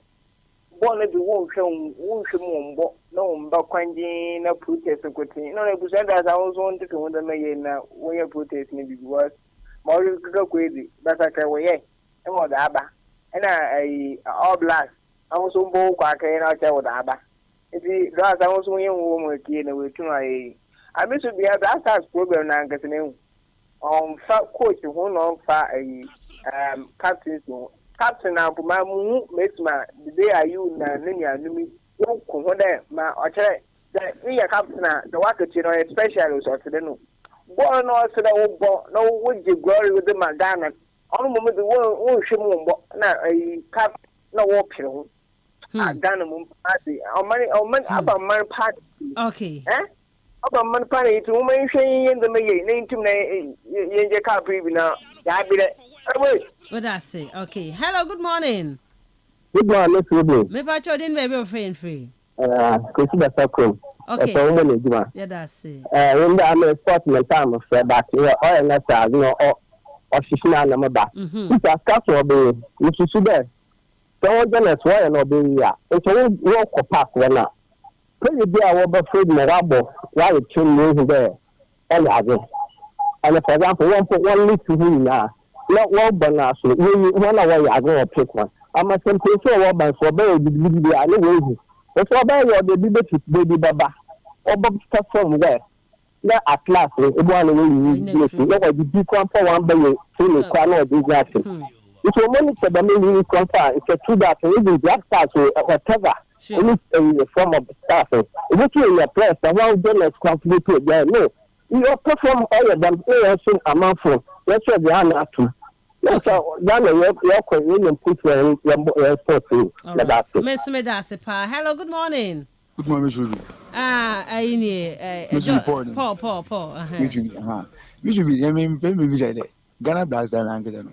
Captainship, no. I was the captain is Gaudi, and I was the number player is Gaudiana. You go with the captain is some Yakawa, some Are they? Yeah, if your body are qualified for the next year. World Cup, captain is the union one. Oh, Miss Ruby, don't forget about the captain is and put an on 2 for him for World Cup and Bomo. That's it. Okay, Miss Someda say 0244 408 046 0244 408 354. Hello, good morning. Good morning. Me pacho din baby friend free. What's from concentration of people? Me pacho yeti wa no pay you. What's all that son of the Okay. If you work as a last no, the winning agent. That ball. Nothing for oil qualified for a moment in David. Oh, yeah, against it. You know, this is a draft, or draft I could talk about personally. So I'm qualified. What put against what is? If what do we do to put against her? We work it here. And or the same opportunity to pay. Opportunity to pay. Or so you know, automobile and the team. No, this is what I just saw but this is automobile. The same person. If what that's what we work it here. What is that? Okay. Oh, Ghana, a bit of the piano. I will be. No, I can the same thing I could take the same issue. No way, maybe coach you have a bench, coach you have that's why I put it together. Because coach you have a bench, if you know a team sitting room, or a coach in the coach and a second. No one I know coach, but you know what coach of a second is like team sheet. And I didn't want what's wrong. What Ghana? Okay. It is that wrong. Like, if you support, I think that's what it's true, baby. Oh, so you have a boy now. You have more. She can be more than the other. Can be a president. It's a more portion.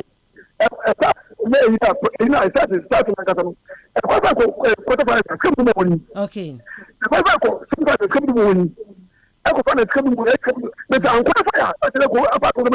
Meda say, Mr. Mamefa, we see Hana from Somrasubi. Hello, good morning. Good morning, Papa, Mr. Anan, Facha me, wajina Facha kakra, Facha me. But no problem. Okay. Pacho, Mr. Bebre, Simina Obwas in one boy, yeah. Was it on your uncle?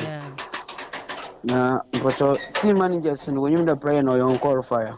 I don't know I can't want them no. Systems I did registration. I was say detective when you know no can say oh dear. I say even I don't to check you know room so when they your qualifier na ka we you dey film one na wambo. Na obaje mo abobo match commissions what no obahwa mo abo we are was there boy on qualifier na we twina so a 17 fear over from when he shot. Don't worry, call up easy. One flower, Chadama, maybe invitation. See your invitation. See, in invitation, my venture.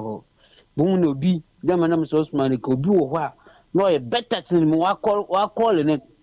And she's dancing and check. One for to me there. Ball be able maintain me be a minimum for no one pick 1 2 1 2 no by any them. Well, Ghana blaster. As always, a captain was the captain of Bamisi Sierra. Wake up now, super young qualified. Meda say, okay. Hello, good morning. Hello, good morning. Because you didn't be afraid free. No, them at the computer. Because you married the name of Sisami. Okay. No, Samantha, yes, about 5 times here. But you want to buy the way which is what they say. No, but you, the problem is there. The problem is there. Then I know, one worker, the man, one worker, what do you want to one worker? So, I don't know. Let's go to the movie to